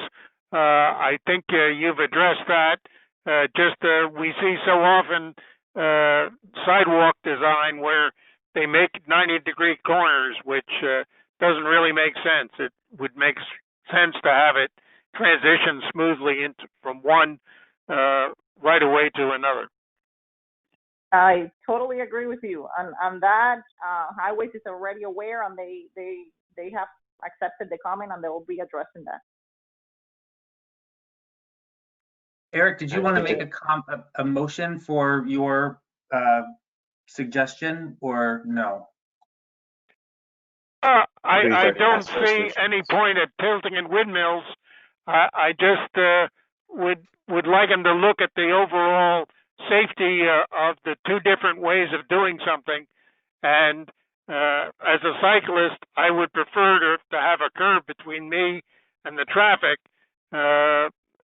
Again, if you deviate and hit the curb, you could also fall down. So to me, I'm more concerned with the traffic not paying attention than hitting me. Do whatever you can. If you've got room, put in inverted rumble strips to at least wake somebody up if they fall asleep. Okay. Okay, Next slide.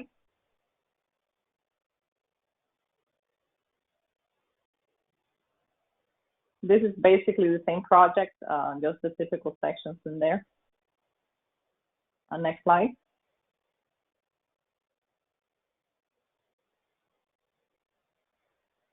This project is a milling and resurfacing project. It's currently under construction, and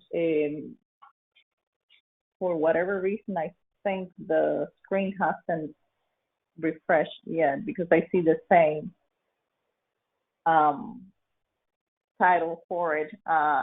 But this is actually 141st Street from 152nd Avenue to 145th Place.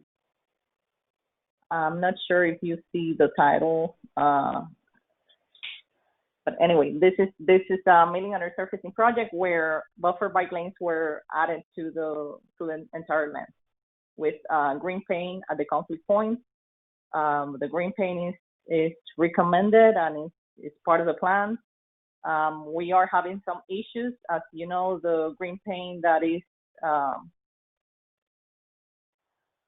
that was approved at some point by Fdot. The only material that was approved was the preformed green paint, and this is extremely expensive. So we are having some issues with the contractors on paying this item. Hopefully everything runs smoothly and we can get to implement it, but it is shown and it's recommended as part of the project. Yannick, I've got a question. What's the width of the buffer? In here, it's 5 feet. The buffer is 5 feet? Yes.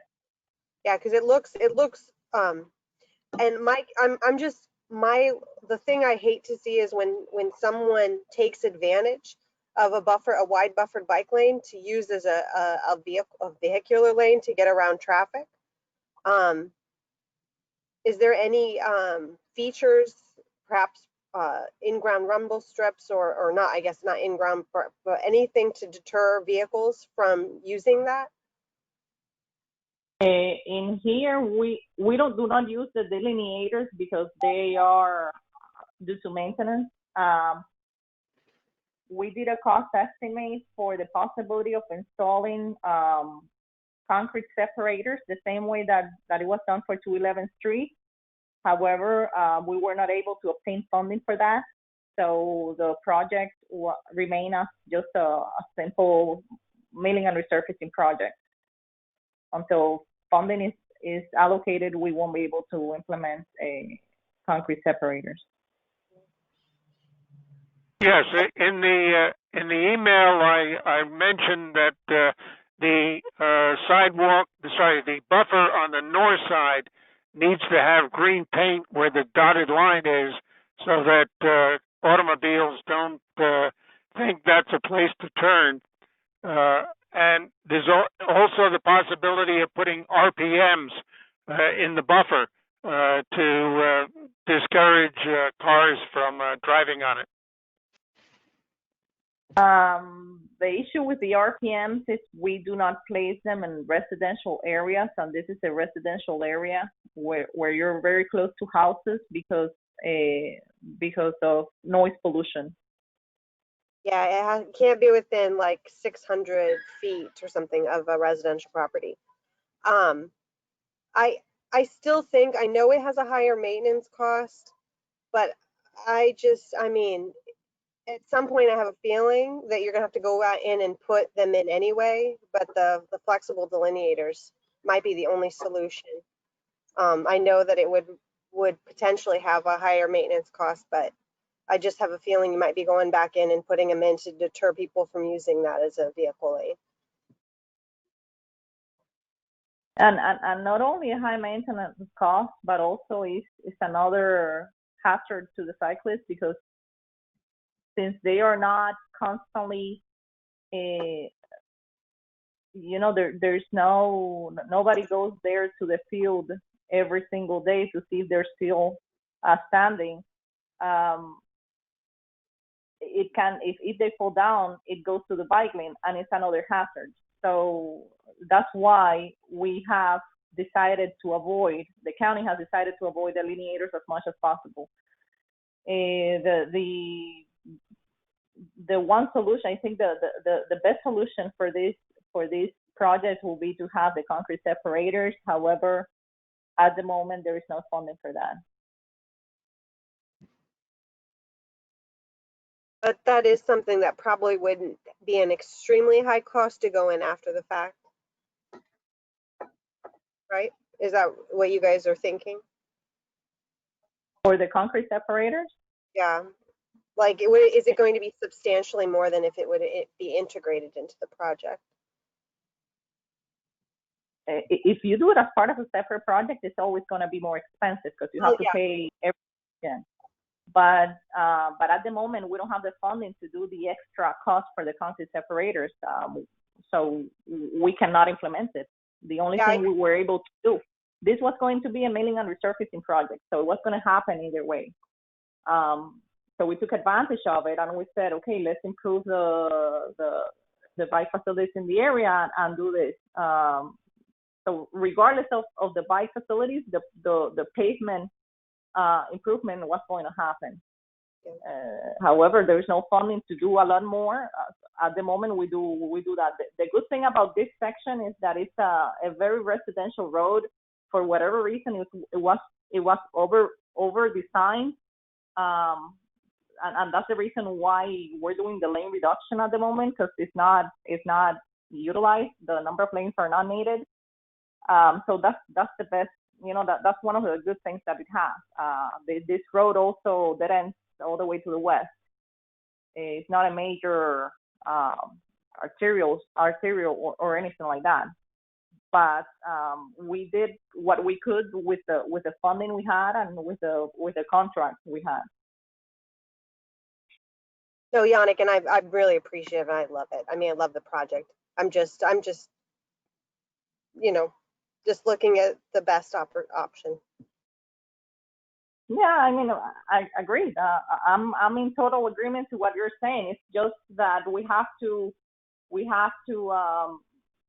also consider that we have constraints. And one of the things that I originally requested was the delineators, but I know they're not going to be installed because of that. So, of the maintenance issue. So, I just cannot go ahead and go there and implement them myself. So what I did is what I could, which is provide the widest buffer possible, and recommend the green paint and do the lane reduction, because this section doesn't need that many lanes. Well, that's great. Let's not let the perfect be the enemy of the good. Great. Next slide.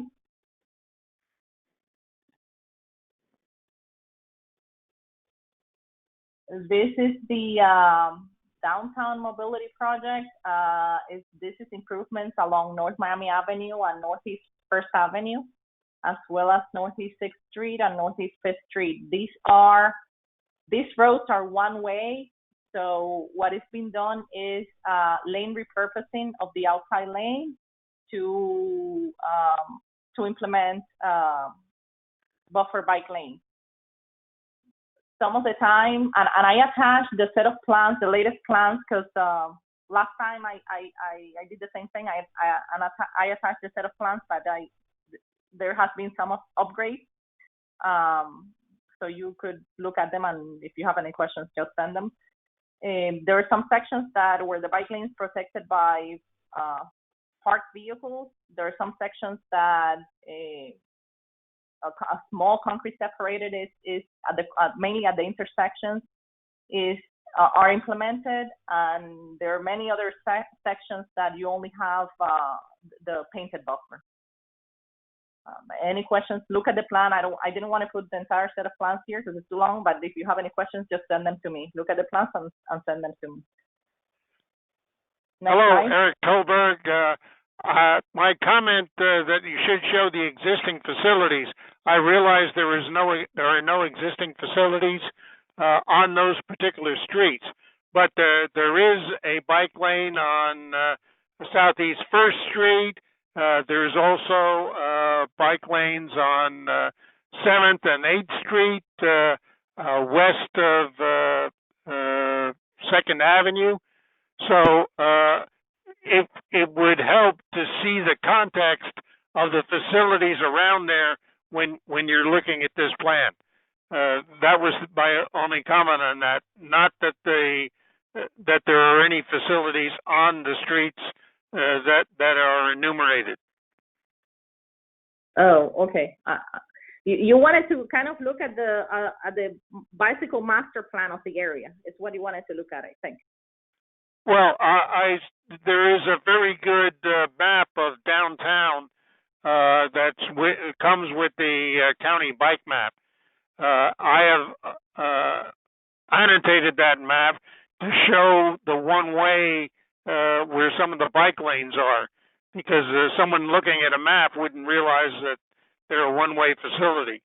But, like the 1st Avenue, the 7th and 8th Street, that's a one-way pair. So you should know what is the bike facilities around when you're evaluating a plan, so you know how it fits into the overall scheme. Okay. I'm sure Colin knows it in his head. Yes. Okay. The last slide is just a list of the projects with the updates.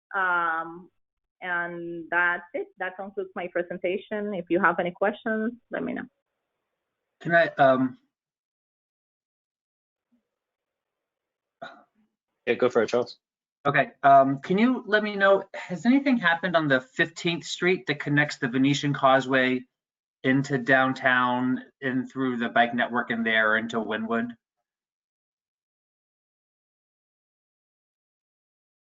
'15th Street, what section? I'm sorry? 15th Street, and I believe you and I emailed about this a year ago or something like this, but it's 15th Street right off the Venetian is a delightful place to ride bikes, and then you get to downtown and the bike facilities just kind of disappear.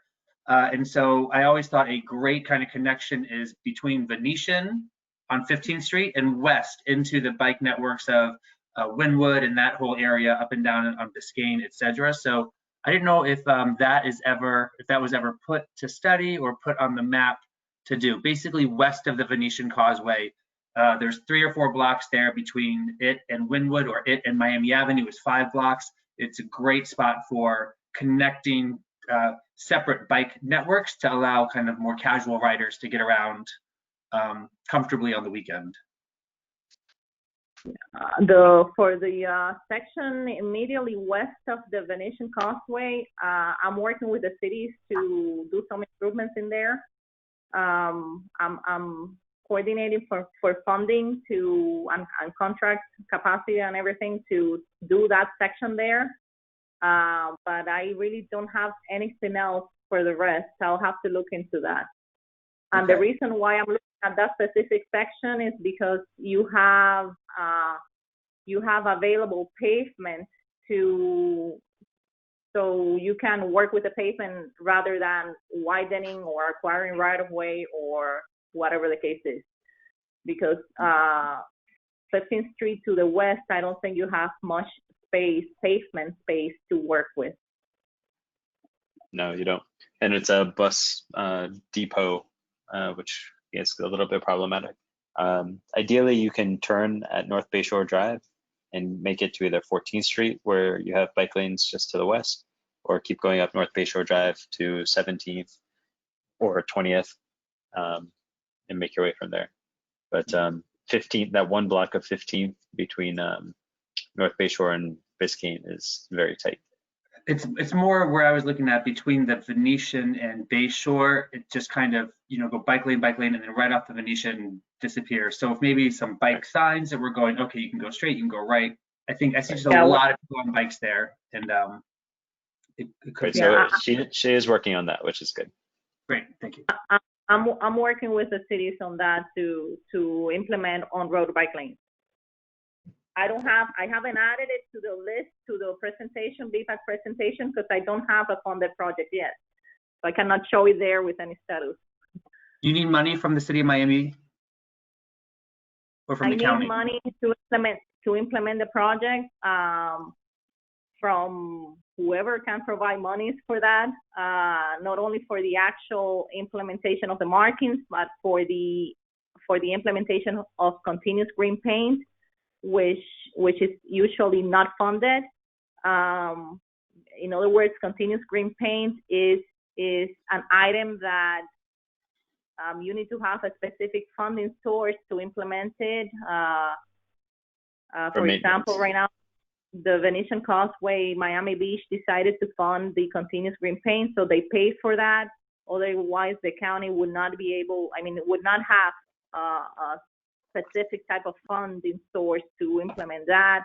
The same thing with the Rickenbacker Causeway, that comes out of the toll revenue monies, but the county doesn't have a funding source to implement continuous bike lanes. So I'm trying to coordinate funding for as much improvements as possible for that section.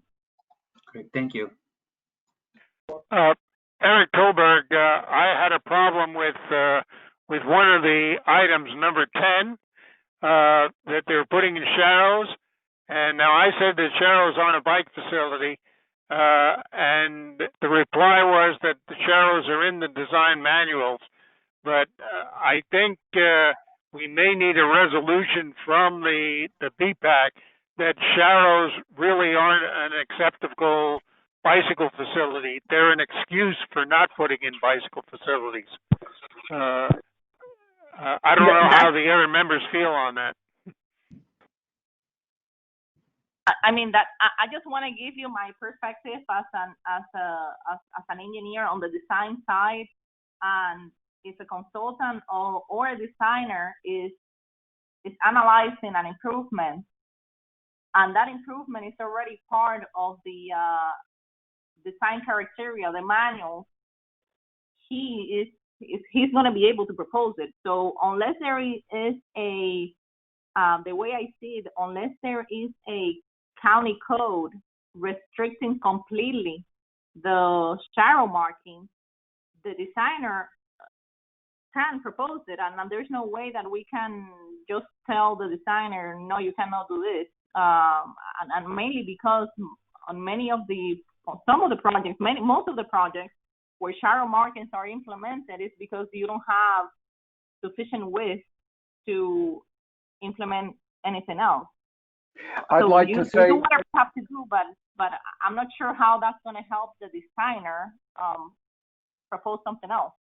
I'd like to add to what Eric said. This is Hank. You don't see me, but I hope you can hear me. Eric, I thought we were on record as a BPAC as saying that we discourage the use of Sharrows at all instances, no matter what the reason is for using them.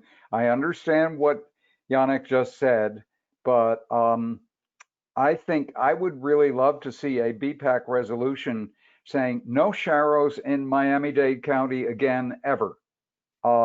And take it, I would be very happy to go to the TPO board and the commissioner who appointed me, if he's still there, and really push for that, because I think that Sharrows, I know what Yannick said. They put them where there's no room to do anything else. I don't accept that. I think that if there's no room to do anything else, then people have to get very creative about what can be done. Sharrows basically give the message, first of all, They're very confusing. Well, look, I don't need to go into what's wrong with them. There's everything wrong with them.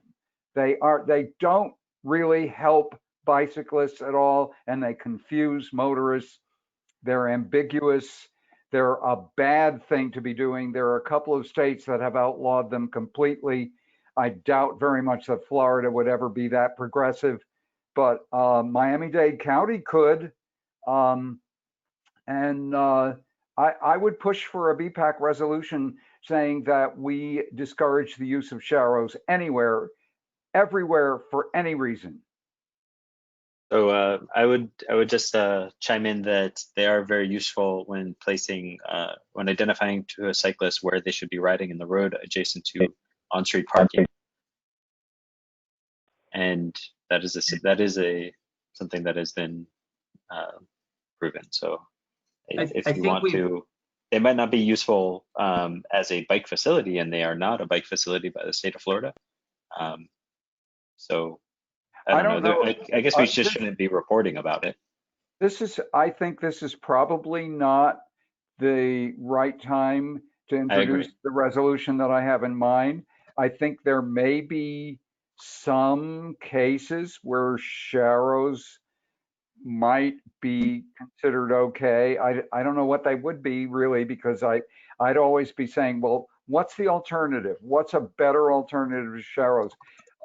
I believe that Eric and I are not allowed to confer outside of these meetings on what the resolution would be. But if I had my druthers, that's what I would do. I would get together with Eric and come back to the BPAC at the next meeting with a resolution that we had thought through. I'd probably run it by Colin and Kevin as well, because if we could get such a resolution, then I would be very happy to take it to the TPO governing board.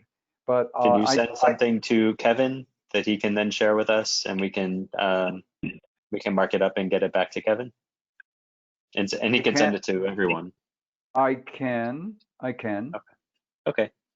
Yeah, let me point out that Colin did bring up a good point about using sharrows to show where bicyclists should ride.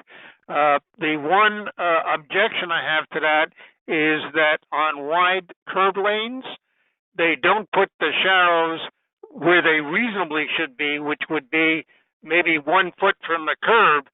Instead, they put the sharrows in their standard position as though you were going to take the lane. And again, that defeats the whole purpose of a wide curb lane. If you're going to have wide curb lanes, you should have the sharrows there. I appreciate Colin Worth's comment that they indicate where is a good place to ride is next to parked cars, where you should always leave 3 to 4 feet because of dooring. All right. On the sharrow issue, let's. Is there anything else for ENA? Colin, Brett has one comment, then we can close it. Okay, Brett, go for it. Thank you. Hank had a recollection of a previous similar resolution to BPAC. I share that recollection. Maybe we should take a look at what we've already passed before working on something that might be duplicative. Sounds good. We'll work with Kevin on finding that or checking to see if there is one. Okay. All right. I think the next item is FDOT. All right. Yes, it is. And I'll just have, and Nelson will be presenting on behalf of FDOT. And then at the end of our presentation, Nelson will be presenting on behalf of the FDOT like last time, and like all the previous. And I just wanted to mention again that at the very end of the presentation, we have a section about the our connectivity assessment, which is our network plan that we had discussed last time. And we'll bring you up to date on the status of that. Yeah, thank you, Tiffany. Hi, everybody. This is Nelson. And since last time, what we try to do is shift the focus on what exactly we are presenting. And what we were trying to do is just develop the network, right? Just report on how our network non-motorized, mostly just bicycle facilities because it's easier to show. How it's expanding through all of the projects that we're reviewing. I mean, as you guys know, we review all of the Fdot, or all projects that come through Fdot. One of those actually being the pedestrian bridge over 41st. So those types of projects we review. And what we've been doing is now showing which of those are actually adding to the network. So if you can move to the next slide, Ivan. Right, so what we're doing, right, is this is our basis, right? This is our low stress network, what we define as that. And as last time I explained, what it includes is the network of trails and bicycle facilities on roads that are 40 miles an hour or less, right? So therefore defining them as low stress. And then kind of what Eric was mentioning, this is, you mentioned before, this is the existing low stress network. And then the next slide shows what's coming, what's funded, what would actually contribute to this network already, as it will happen. It will be constructed within the next couple of years. And again, just showing how it's extending it, how it's providing a little bit of a better grid, I'd say. Still not good at all from our perspective, and everyone's here. So again, and then kind of like using this as our basis is covering the projects that we review on a monthly basis, and just defining whether or not some of them are actually contributing to the network. And then the next slide, please. So these are the number of projects we reviewed. As you can see in the background, it's just a grayed out version of the existing / upcoming network. And then these are all the projects on the map that we reviewed. Two of them, actually three of them, we deem actually contribute to the network. They're not necessarily great contributions, but for the most part, let's try to report positive news, I guess. And so, if you like more detail, we're not going to go into the typical section, the plan sheets. If you want any more detail on the projects, we can definitely provide you those, and you can review more thoroughly if you'd like. It's kind of just showing, where on the county these projects are happening, and what type of projects, and whether or not they're contributing to the overall low stress network, right? And then, like I mentioned, three of them actually are contributing. If you move on to the next slide, Ivan, we have a list of kind of the all of the projects that we reviewed, and kind of like what the existing facilities or conditions are on those roadways, and then what are the actual improvements, right? And the third one that I actually didn't include there is number 9, which is if you're familiar with the area, the interchange Okeechobee Road and Palmetto. There's a frontage road right to the west, northwest of that, and bike lanes are being added on that on the project. So we would technically be, I guess, extending, and it is a 30 mile an hour roadway, so that it would be considered, or what we're considering, low stress or part of the low stress network. And then so again, it's just adding facilities, low stress facilities, right? These two projects that you see here, especially number 1, is a portion of a brand new roadway. Actually includes a bridge over a canal, and it does include buffered bike lanes as well as wide sidewalks. So again, not necessarily a long segment, but it's still an addition to the overall low stress network, right? And then again, the next couple of slides just goes through the list of projects. These on the first page mostly just show the ones that actually have some sort of pedestrians or bicycle improvements. The rest don't really have much. As you guys know, it's RRR projects where we recommend the usual considering bicycle lanes, and then eventually there's a variation. So we're trying to, like I've been saying every time, we're working on it, Tiffany and us, on how to actually nip that in the bud way ahead. So as part of our connectivity assessment, which we'll talk about in just a bit, we're looking at projects that are before the work program. Like, how do we actually tap onto these projects before they're even scoped, so that it doesn't just end up being a RRR with very limited scope, but rather something that we could include actual bicycle facilities on them, right? So again, the next couple slides. Nelson, can I? I'm gonna stop you for a second, just in case anybody here doesn't know what a RRR project is. I don't know. I mean, I know we've gone over this a lot of times, but we have a couple newer members. So a RRR project is a resurfacing project. The funds are, well, we have to do by like federal standard, we have to resurface a certain number of facilities every year, and we have an allotment given for that, and that's based on the roadway conditions. So when the pavement gets rough, then we go out there and we're set to repave it, and it's just a maintenance sort of thing. So that's why we are limited with those type of projects and the funding that's given to us for those projects because they're meant as a maintenance more than an upgrade. Correct. And then to just add to that, what we're trying to do is kind of catch them before or when they're due for repaving and there hasn't actually been a triple L hasn't been scoped. Maybe looking at defining a wider scope for segments, for specific segments where they do need resurfacing, but we could also include facilities. So, but again, once they're funded or classified as triple R, like Tiffany said, you know, the scope is very limited, and oftentimes we get the same responses everywhere from, you know, rightly so, because again, they have a defined scope and they're following it, and it's typically, you know, it's not included in our scope, basically. So even though a facility may or may not fit there, you know, they're not even considering it because it wasn't scoped from the beginning. So. And the scope determines the budget too, so it's just, it goes hand in hand. Right.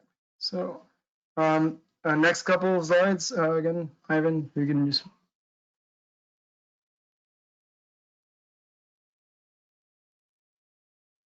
If we want to ask questions about a specific one of these, you want us to wait to the end? Yeah, or if you have even more specific questions of what's shown here, provide you the full set of plans. I don't need a full set of plans. Just curious about 28, the signalization. It's a bunch of them all over Miami Beach. Obviously, I'm looking there. What does that mean? Because there's already signals at that intersection. So right. So it's either they're providing new signals or updating the signals. Most of the time, these signalization projects are that. Whether it used to be, you know, signals on strings or whatever, cables, I'm calling out for the simple term of providing mass storms, but it's typically just they're providing or they're updating the signalization of those intersections. Oftentimes they're adding pedestrian crossings, and we've noted those here where we have, or whether it's a signal and it didn't have a pedestrian phase and now it does, or it includes a dedicated pedestrian signal. You know, things like that. That's what typically signalization projects are. There's with the safety office. Go ahead, Tiffany. Yeah, Nelson or Norellis, because I know Norellis is here as well. Could one of you give, like, just send him an email perhaps tomorrow or the next day, just a synopsis of what like just a brief summary on the signal changes for the ones in Miami Beach? Number 28. Is it just 20? Yeah, for sure. We can do that. We'll do just the ones on Miami Beach and kind of give you a. Just like a brief summary, adding, for instance, adding additional time or, you know, or adding, you know, yeah. Thank you. I'm often told that the dedicated pedestrian signals where it's red across the board gets in the way of bike facilities. That's the argument that Miami Beach has given us a lot. And so it's just kind of, I'm curious what these particular signalizations are, because obviously it doesn't make sense to me, but you know, a little more information that help me understand why Miami Beach keeps telling me that. I don't know why they say that. I mean, the city of Miami has a lot of urban centers have a lot of signals that have a strict pedestrian phase, all traffic stopped. I know downtown Miami has plenty of those, and I don't believe that necessarily stops people from you know, biking those corridors. Yeah, I agree. So I was curious about that. Thank you for sending it to me. No worries. And next slide, please. So this is the connectivity assessment that Tiffany mentioned. This is we started probably about a month ago now, and I described it last time. This is sort of you know, a brief version of the scope and kind of like itemizing what we're doing.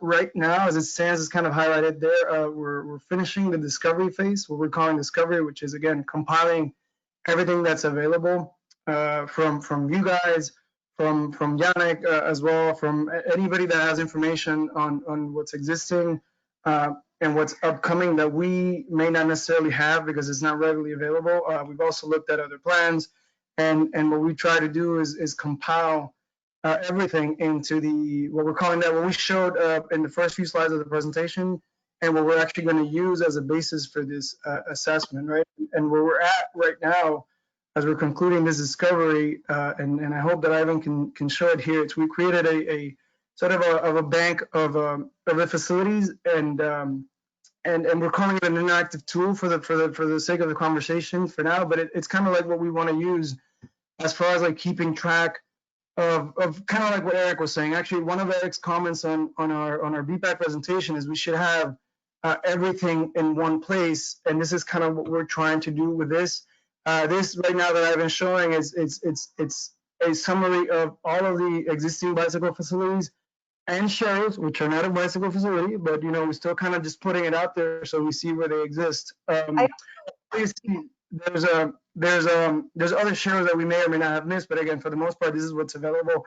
And as well as dotted there, you see what's upcoming, what's funded. And each one of these lines has information, where do they come from, what the specific type of facility is. I mean, it is color coded there, as you can see, trails, bicycle lanes, and you can kind of filter out which which network you want to see. We've also defined the low stress network as well as the high stress network, and you can kind of see it there. Just adding a few filters, that you can kind of interact with the data and what's available. The other one that we've added, and Ivan, you can click on the other tab, is the Aspirational Network, which is kind of like what's on the LRTP and what's on all the other plans that we reviewed as part of every phase. It kind of shows, actually, to your point, Charles, that there is an aspirational connection right at the western end of Venetian Causeway.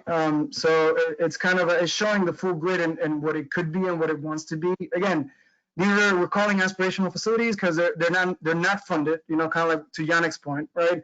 But they've been thought about somebody, whether it's the Miami Beach Transportation Master Plan, whether it's the City of Miami Transportation Master Plan. Again, they've been envisioned, right? So we're kind of showing it because it will help us as we move forward and provide recommendations. We don't want to, start from scratch. We can say, well, this is going to help us as, okay, look, this municipality or this entity has already looked at, it has some sort of backing already, right? So the tool, right, it also has major connection points, so it helps us.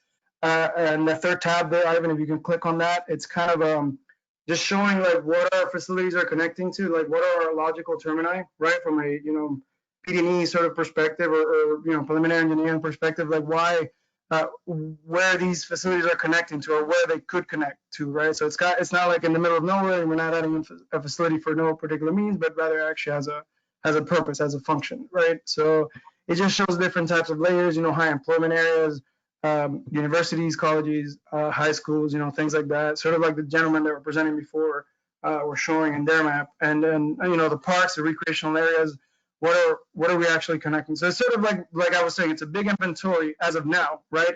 We want it to be more than that, of everything that's out there, especially bike network related, and that could help us provide recommendations and ultimately develop an action plan, which is the end result of this activity, right, or this assessment that we're performing.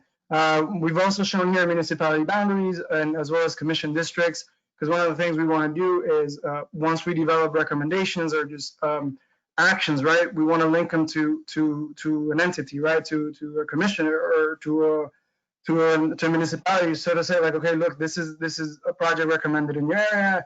There's backing, there's not, and sort of have this discussion. And eventually, one of the things that Tiffany and us we've discussed is having this group that could very well include all of you guys, and it could include other folks. So it's like this bicycle network champions, right?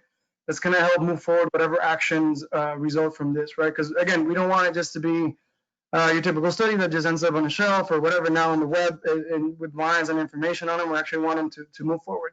And if it's 10 projects only, as those 10 projects move forward, but it's something that we want it to be useful and obviously transcend beyond this particular effort, right? Right now it's in the draft stages, but what we want to do is eventually just send it to you guys so you can, we want to add a function where you annotate things, that it could be easier to get your feedback rather than just, you telling us or an email or something, but you can actually put a line on the map and just add a description like, okay, look, this is missing here, or we want this new link, and this is something that we've discussed, and that sort of information that is going to streamline the data collection process and eventually just put it all in one place, right? It's going to help us move forward to develop actions ultimately at the end.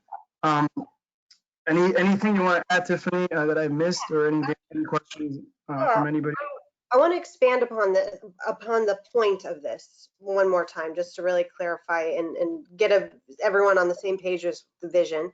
So this sort of comes from, I know that we have the inner and outer loop for our trail system, and that even though those are not the entirety of all the trails that we have in Miami-Dade County, and we know that, and we of course encourage trails wherever we can get them. But we know that those trails are something we envision that because of the connectivity they provide. This is sort of the same thing, but with the bike network, because the trails are going to be a big part of that bike network, but we need complete connectivity as far as, can we connect municipality to municipality? Can we connect our trails to our parks? Can we connect our trails to our hospitals or to our universities? So it's about connecting those vital components and making a Miami-Dade-wide connection, sort of prioritizing the projects that will actually complete a network. So that's what we want to do. So that way we can focus our efforts specifically, instead of just saying everywhere, we need it, we need it, we need it. We can actually see these are the ones that will add to the connection. So this is where we're going to put our resources forward.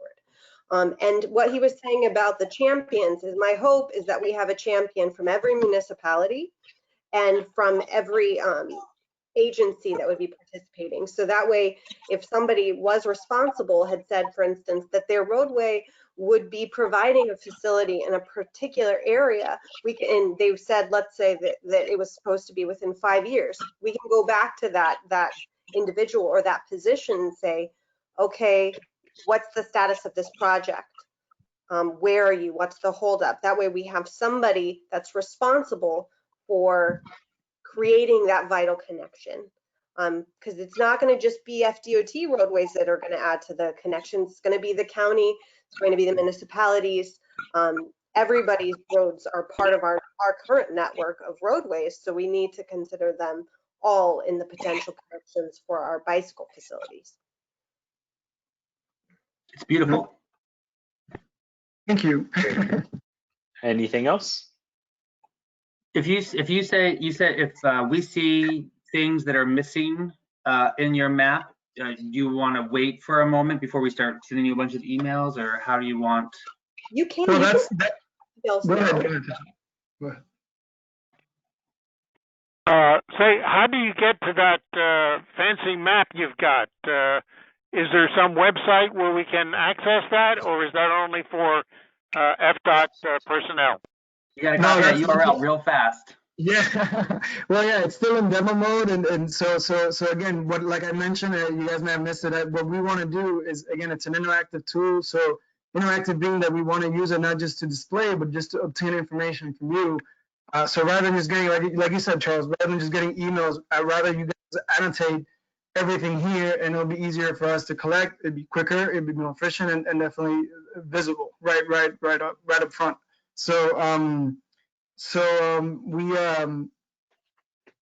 We're gonna send that out. I mean, again, to just get your feedback. So again, not yet. I mean, soon, probably this week sometime. And we have to talk to Tiffany as well as about, there's certain things we may want to add before sending it to you guys, but for the most part, it'll be soon. Because again, as we're finishing the discovery phase, we want your feedback more than anything, right? You guys are mostly aware of all the facilities within the county as well. So. And Brett, you had something to say. You can. Yes, please. Thank you. It appears I think I see the Miami River Greenway up to 836, but then it seems to stop at 836. So I would respectfully recommend extending it all the way to, thank you. Oh, look at that. Okay. Great. Thank you. So I would respectfully recommend extending it on both sides, kind of like you have there, all the way to, well, let's see, on the North Shore, it would stop at 27th Ave. On the South Shore, it would stop at the MIC. The route is available at miamirivercommission.org. There's an annual Miami River map and guide, and that shows the route in different colors. It shows the sections that are done, because there's 6.5 miles done. It shows the 3.5 miles that still need to be done. So that is there for your use. Thank you. Thanks, Brett. And And also, the sorry, I was going to mention that I know Yannick had said something about this earlier about bringing the individuals from the municipalities in. I think that and everyone else sort of had the same. I know Charles had mentioned about getting our voices heard and how can we be more effective. I personally think power is in numbers. And I think the more individuals, because I know because I just had a meeting with the town of Miami Lakes. I know the planners there are heated about bike and ped infrastructure. They are passionate about it. Just because they're not in the room with us now doesn't mean that they're not passionate about it. And a lot of them are wondering, what can I do? What can I do? So our plan is to break up into quadrants. Where we have 4 different meetings with the municipalities in the 4 different quadrants, and we'll determine how exactly we split that up. But I figured a little bit smaller of a group could help us be more effective in communicating, but we also want it to be a collaborative effort. So of course, you're all welcome whenever we do plan those meetings. You're welcome to participate in those. I have a comment, this is Yannick. I think one of the things that the map is missing is the actual trail for the Miami-Dade County Trails map, and that can be obtained from the Parks Department. If I'm not mistaken, they have layers already. It doesn't mean that those are trails that are completely constructed or they're made of asphalt or whatever the case is, but just designated trails that are listed on the Northern Dade Trail master plan, on the South Dade master plan. All those should be part of the map. And also another comment. Oh, is there any way of overlapping to this or having a specific layer that you can turn off and on with that Strava data? So we have Strava data, so I can probably get that as a layer, but we also have streetlight data available now. So I'm hoping to integrate more streetlight bike and ped data, because I feel like it could be more inclusive. I know Strava is sort of more based on the people that tend to use Strava, which are usually your recreational cyclists, the long distance cyclists. So I'm gonna see about ways that I can how I can utilize my streetlight data that I've recently gotten access to. Yeah, and that's a good point, Yannick, because that's kind of what we want when we send it to you folks. We give us feedback too on user experience, right? Like, what would you want to see and what do you think it's useful it having, right? I mean, it's ultimately a tool to be used by all of us, right? And so by all means, just give us feedback on that. What's missing, but what you would want to see. But yeah, I can see about getting our Strava data put on as a layer on this, because I know we have it. Yeah. But you guys will be sending us the link, and then we will be able to provide you feedback, and we can see what develops with it. Absolutely. That's correct. That's correct. And then we have, again, we don't have an annotation sort of like aspect of it yet, but I want to include it before sending it to you, because I'd rather everyone provide their feedback on it rather than on an email. You know what I mean? Got it. Okay, thank you all very much for your presentation. Brett has a comment, sorry. Oh, I'm sorry. Thank you. I was able to watch and appreciated the quick surf of the website looking for the map. It was appearing on my screen. You almost had it, but then you clicked on the wrong tab. From the home page on the right, there are 2 documents that are scrolling, the annual report and the 17th annual Miami River Map and Guide. If you go to the home page, yeah, just keep going back to the home page. There you go. So then on the right, you're going to see 2 documents scrolling. The top one there is the annual report. It's not that one, but in a second, you'll see that document there that's now coming up, the 17th annual Miami River Map and Guide. It may have a link at the bottom once it scrolls up, and there it is. That's what you're looking for. Hopefully the link works. Thank you, Brett. Thank you. All right, go ahead, Colin. Perfect. Thank you very much. All right, so the final item, I think, Well, I've got some comments. Hello, Eric okay. Tolberg. All right, hold on Yep. one second, Eric, because Colin has to leave. So we're gonna pull off on your comments. So Vice Chairperson Fleming is not here, so we need to Well, quick- I'm sorry. Eric, are there comments regarding the map? Yeah, I've got a Okay, whole so bunch that- of so comments that on they're the map gonna- and everything else. Yeah, so I they can said that they're wait gonna be till providing you us- finish. Right, they're gonna be providing us the information so we can provide feedback. But Kevin. Pardon? Kevin, Oh, okay. you have, Yes, so we need to do a quick vote for who would be the acting chair, seeing as Vice Chair Fleming is not at the meeting. I'm sorry, I can stick around. Just, Oh, you can stick around? Okay, all right. So then track what I move said a then. little fast if we can, because we have one remaining item, right? The information. Yeah. All right. All right. So we're gonna go ahead and information. All right. So real quick, just giving you a heads up on the empath bike counts.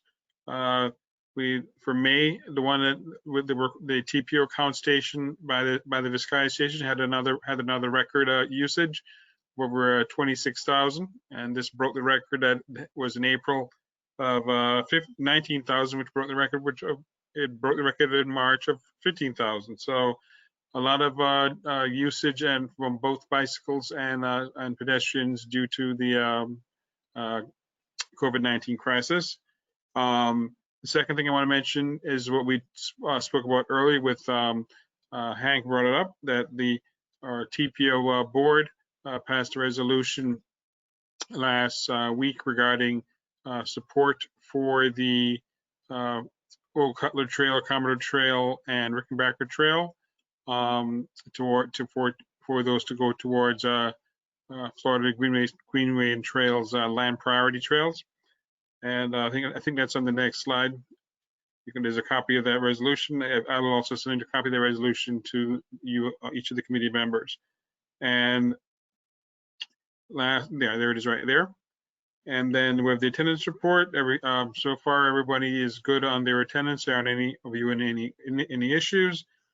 And then the next meeting date, as mentioned before, the BPAC's not programmed to meet in July. It usually takes a break.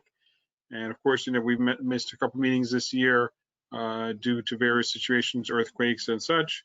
So unless the group as a whole decides they want to meet in July to make up for any lost ground, the next meeting will be August 25th. And that'll be it. All right. On that note, I meeting think Brett's adjourned. got his hand up. Well, Brett? I would like to bring my comments up on the Fdot presentation because I need some interaction with other board members. Okay. Go for it. I am going to sign off. I'm sorry, I have to take care of something. Okay. All right. So, thank you, Colin. So on the group that here, we need to one of you to raise your hand to be the acting chair while Colin's gone. Who would that be? Would that be Edgar, Brett, Sabine, Charles, Hank, Eric, or Sibylis? Who wants to be the acting chair? So you'll be chair for 3 minutes. Okay. So Sounds good. Charles Fish will be acting chair. So Great. you know the gavel, Charles. All right, Okay, go ahead. thanks. Charles, tell Eric he can go ahead. Okay, go ahead, Eric. Yeah, go ahead. Okay. Can you bring that back to the slide that shows the existing network on the Fdot report? All right, Ivan, bring it back.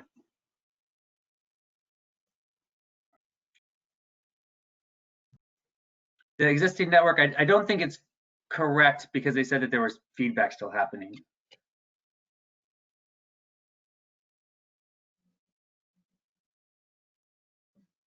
Make sure that Fdot's still here.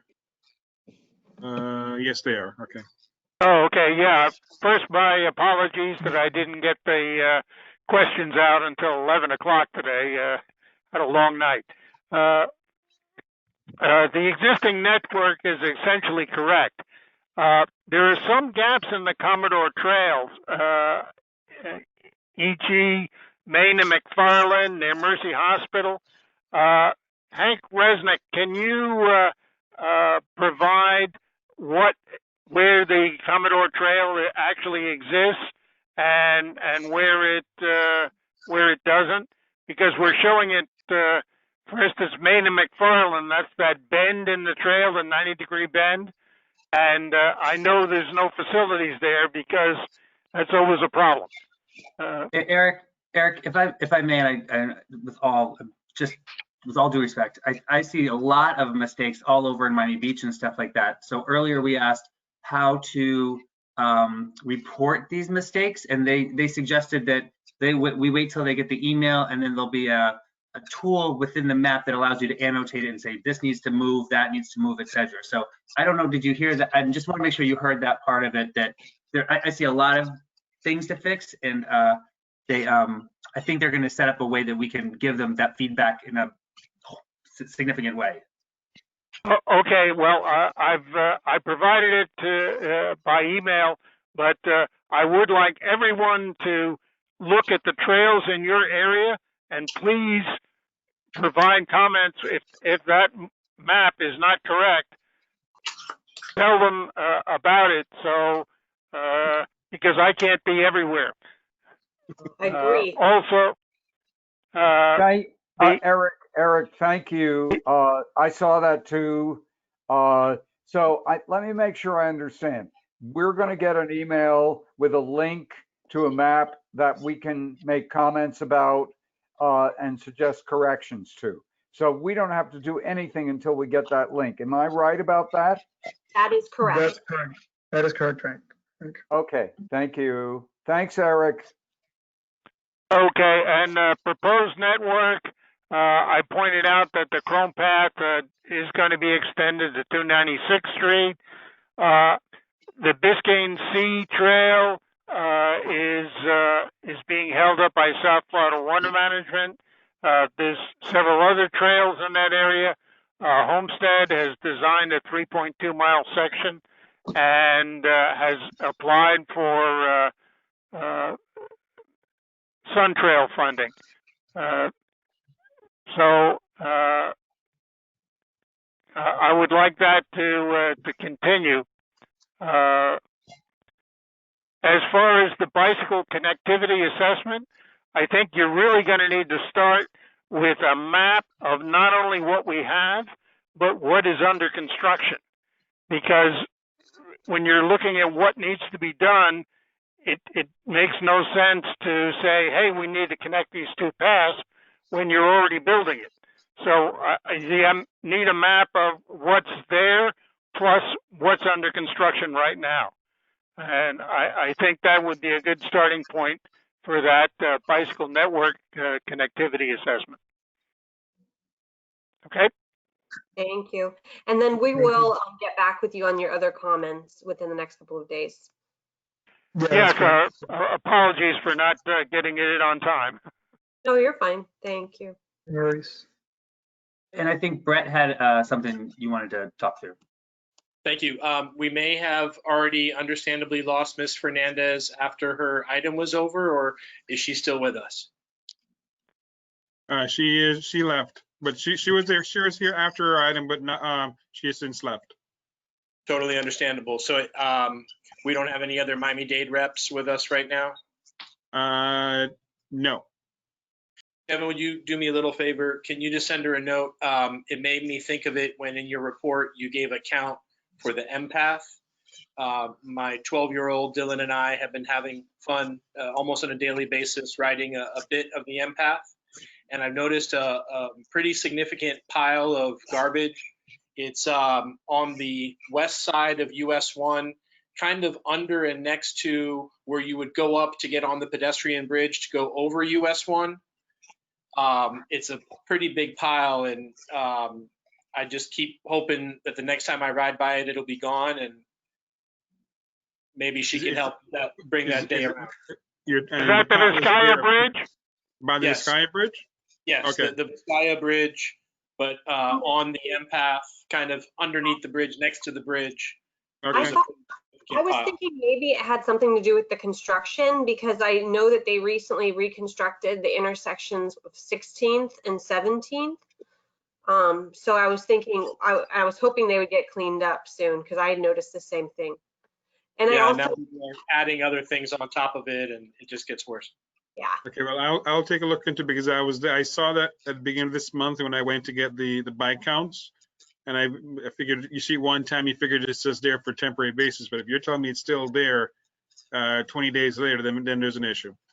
I've also noticed one thing real quick, if you could relay to her, if you continue to the north on the empath there, like towards Southside Elementary and Publix and all that, there's a few homeless encampments that it's kind of the same folks day after day. And I just hope that the homeless trust can come offer them beds, and hopefully they will accept the beds and have a better place to live than on the empath. Okay. yeah, I've seen that as well, especially, I mean, I see it always near the Vizcaya station, usually the tent set up. And I thought hopefully it was just temporary while the pandemic and the lockdown, but it seems like it's an ongoing issue. Okay. Thank you. Mr. Chair? Okay, I guess, does anyone make a motion to end the meeting? Yeah, this motion. So move. Yeah, that, do we Yeah, vote? there's Okay, so no vote needed. There's somebody say motion. Oh, okay. Okay, great. Motion to adjourn. Thanks, everyone. I'll see everyone in August. All righty, the meeting is now adjourned. Time right now is 8:02 p.m. and see everyone in August. Good night, everyone. Okay. Good night. Thank you. Bye. Take care. Goodbye.